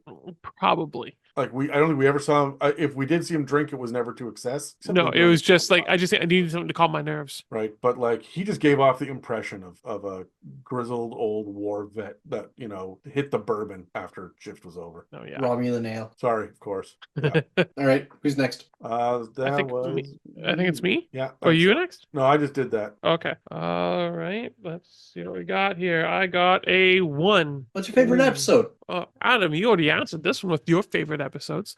I would say, what was my favorite episode? Oh, I thoroughly enjoyed the season finale of Voyager. The series finale? Yeah, Yeah. that was how they ended it and how they did it. It felt really good. Like by the end of it, it's like I'm happy with that. Now I'm good. It wasn't just a great episode. It was a great finish to a series. It just after you was done, it's like you could take a breath of fresh air and be like, I don't need to ask questions. I could, but I don't need to. And that to me is a sign of a good season ender, a series ender. And so I think it's one of my favorite episodes of Star Trek in general. Yeah, I agree with you. That one was really solid. It did what the series was trying to do, right? The Yeah. entire series, they were trying to get home. If there was any question that needed to be asked, it was always asked with the razor of, does it help us get home? And it did. Yeah. And it did it in a really crazy fucking awesome way. Yeah, I agree with you. Yeah, Sean, what's your favorite? My favorite, I'm you know what? I started saying because I was trying to think of it and I can't think of it. So you go ahead. There's one episode in Deep Space Nine that I think needs to be acknowledged as one of the absolute best. I don't know if you've hit it yet, Tyler. I don't know what season it's in, but it's the one where I'll tell you this: Cisco doesn't have hair anymore, so it's one of the later seasons. It's the one where he has a vision where he becomes Benny Russell back in like the 1920s, where he is a writer, and it deals real hard. Maybe it was in the 20s, maybe it was the 50s, but it deals real hard with race relations. And he is a black science fiction writer. And when the readers find out that he's a black man, he gets fired. And it is just this huge. Avery Brooks really put his foot down about portraying his character in an appropriate way. And he directed a number of episodes. He wrote a bunch of episodes, but this was a unflinching view of Earth's real historical racism. I was not expecting to get that shit out of a Star Trek episode, and when I saw it for the first time, it was like watching a drama. And like the B plot is everybody's on the station trying to wake him up, but he's in a coma, but he thinks he's created Deep Space Nine and he's writing stories about them.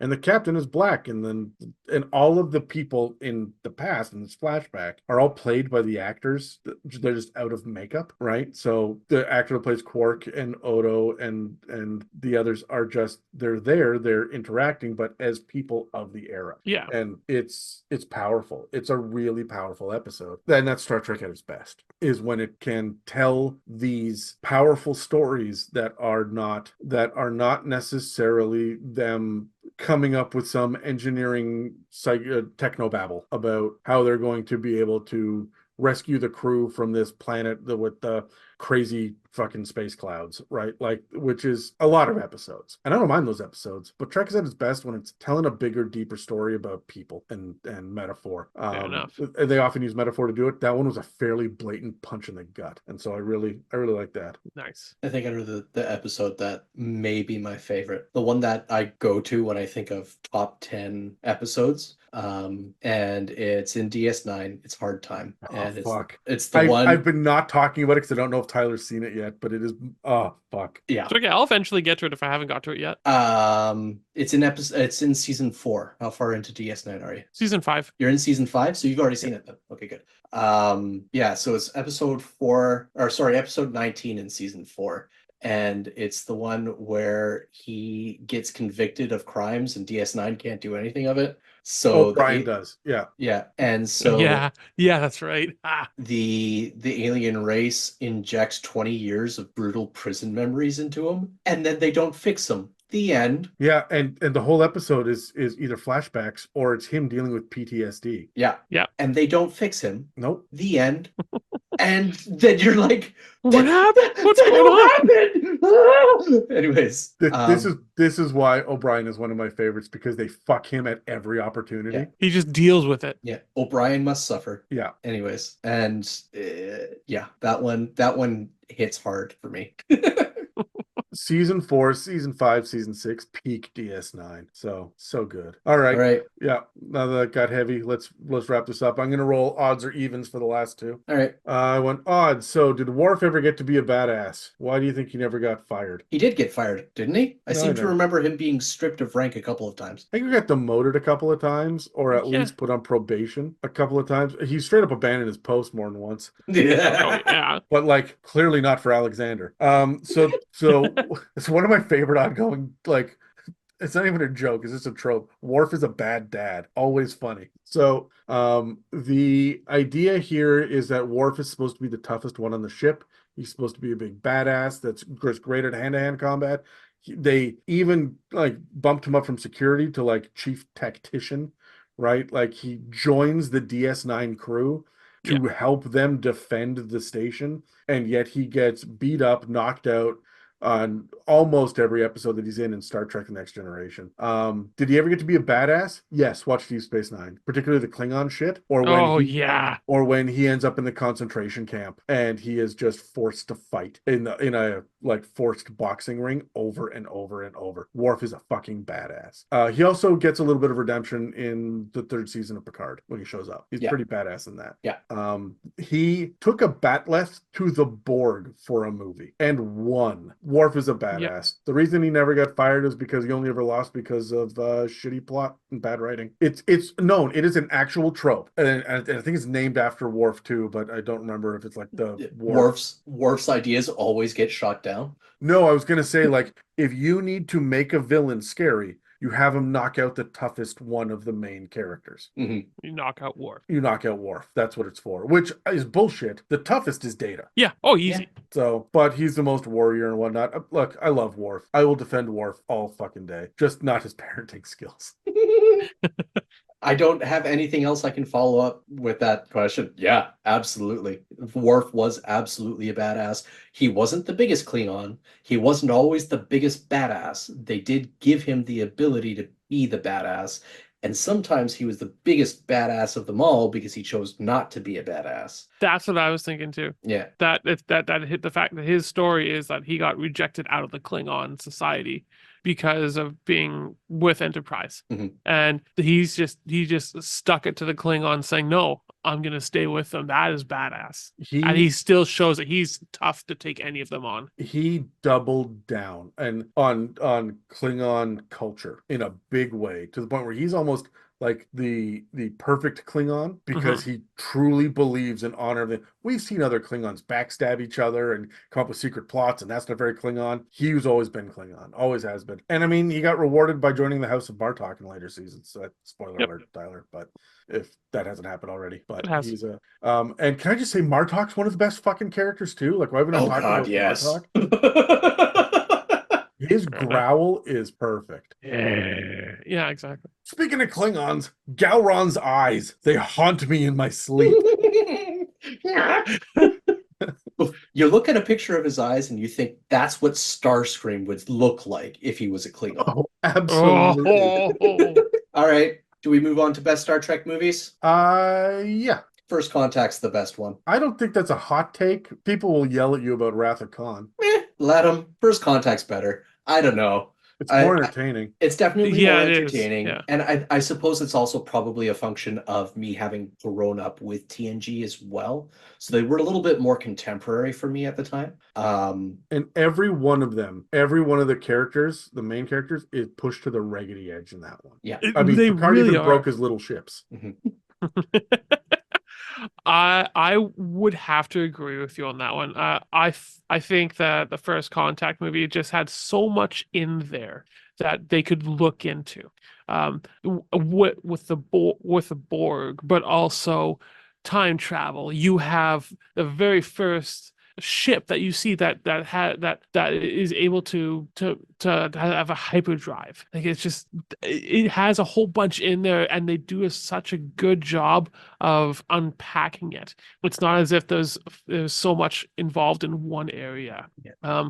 So I did enjoy it. Now, if I had to choose another one, there's so much of the TNG stuff is great. I actually enjoyed their first Star Trek the 2009 the reboot when they did it. I was about to say that's got to be top 3. It was just great.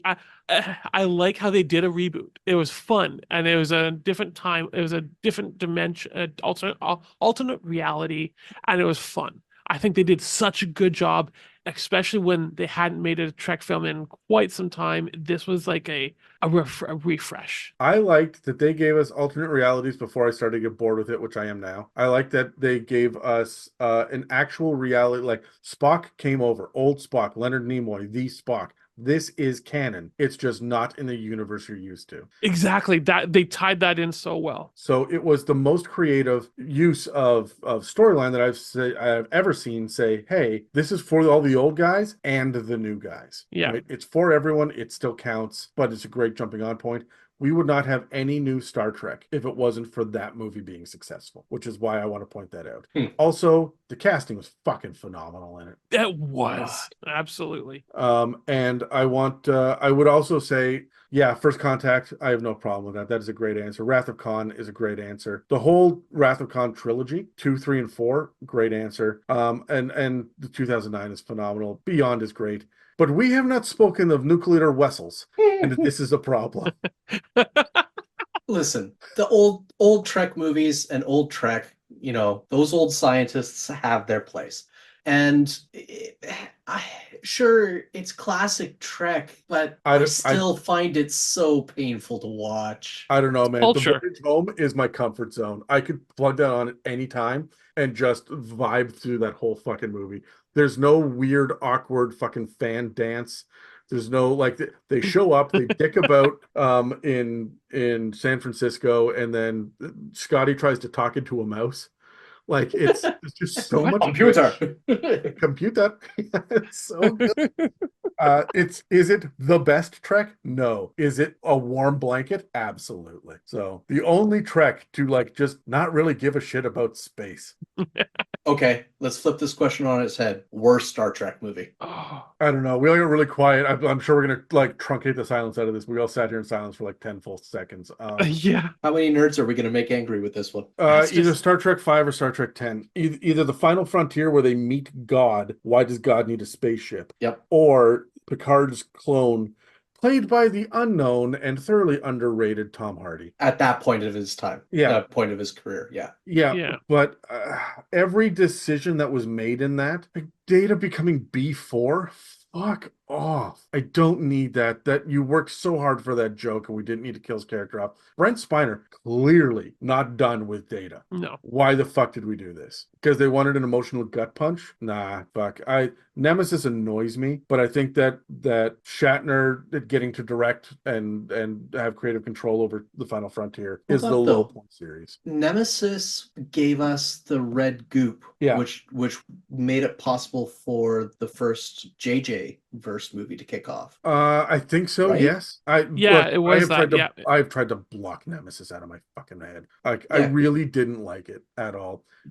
Insurrection was just a 2-hour long episode. That was fine. Generations, highs and lows. There were some really good things. Kirk dying because Bridge was a bad thing, but there's I can find redeemable qualities. I thought Final Frontier was really good. I'm disappointed I haven't watched it enough. I can find something redeemable. I don't think I've said this. Maybe I did say it on the episode that we talked about tropes, Sean, where the motion picture is one of an unofficial trilogy of communication science fiction movies in my head. You watch the motion picture, then you watch Contact, then you watch Arrival, and you have a wonderful thematic evening. Right. So yeah, I think you mentioned that. So I don't know. I've got good things to say. Into Darkness wasn't great, but it was fun. Shit blew up, right? Yeah, and it had again a great cast. Yeah, Search for Spock was fun. Genesis device was iconic, right? Mm-hmm. I don't know. What do you guys think? I mean, I think I fucking listed them all. I gotta agree. As much as I enjoyed how thematically dark and visually dark Star Trek Nemesis was, and I'm always on board for Tom Hardy. I think that's probably the low point. Yeah, God on a spaceship was a low point. And like Spock's long lost. Can you please stop having long lost siblings? Please. Are we done now? Fuck. Please. Anyways, I agree. What about you, Tyler? I haven't watched the first ones enough to really get a good idea on those. I did like the TNG ones. And I like the later ones. I think based on what I remember of the originals, I think the Final Frontier, just because I never could get into it and it just never was, I think it very easily a cultural thing as well. Like it's not part of the culture I grew up in. So I never could get really attached to it. Like the Con series from 2, 3, and 4, great. I loved watching them, but Final Frontier, I have to agree with you on this one, Adam. It just didn't click. The problem was that they let Leonard Nimoy directed a Star Trek movie, and then fucking William Shatner was like, "Me too," and he just picked a script that resonated for him, and then they said, "Hey, you know what? We've had enough success with the last 3. We'll let you here's your budget," but the budget wasn't high enough, and it fell apart. That would have been a absolutely fine episode of the original series. Yeah. But things were campier then. Anyway, I think that wraps us up for our conversation on Star Trek. Is there anything else? Any other final thought you'd like to get into? Like, there's a bunch of shit that didn't cover. There's so much. Oh yeah, I feel like we really did not give Enterprise or the animated series any fucking mention, but I feel bad that Enterprise is as universally panned as it is. It was just so pedestrian. Then my problem was it wasn't bad, but it wasn't good. It was just nothing. Yeah, Yeah. I agree. I think if I have anything to take away, it's that I should probably go try and watch Enterprise, and I should watch Prodigy. Yes. Yeah. I would like to just watch the new series in general. The newer, even Picard. I was looking forward to watching Picard when it first came out. And I just couldn't. Do it. Look, if you know TNG, if it scratches your itch, there's no harm in going through it. The seasons get progressively better, although in my opinion, season 2 has a bit of a lull near the end. We get into a lot of Picard's childhood that I didn't need. That was a weird choice to make for my Star Trek series, but all right. So, but again, not bad storytelling. It's not what I signed up for. And I think that's a lot of the problems with Star Trek as far as the fans are concerned. We have an idea in our head of what it is, and it's so personal to us, right? Because when did you start watching? What's your favorite series? What hit you hard? I watched Voyager live when it was coming out, but like it didn't hit me like DS9 did. So I know a lot of people would say Voyager's their favorite Trek. Like Terry says Voyager, and it's because it's what you grow up with, right? Yep. Oh yeah. So anyway, that's it for this episode of the It's Mimic podcast. Thank you so much for listening. You can check out the show notes for all of our links for things. I feel like we should end this episode with live long and prosper, but we're not going to do that. We're going to say glory to you and your house. It misses something without the fucking eyes, but I did my best. You know what? You go right ahead, bud. You fill your boots and you say that. You just go right. We'll just imagine the eyes. This is an audio medium after all. I fucking love Galron. Just my favorite fucking clown. Anyways, goodbye. Goodbye.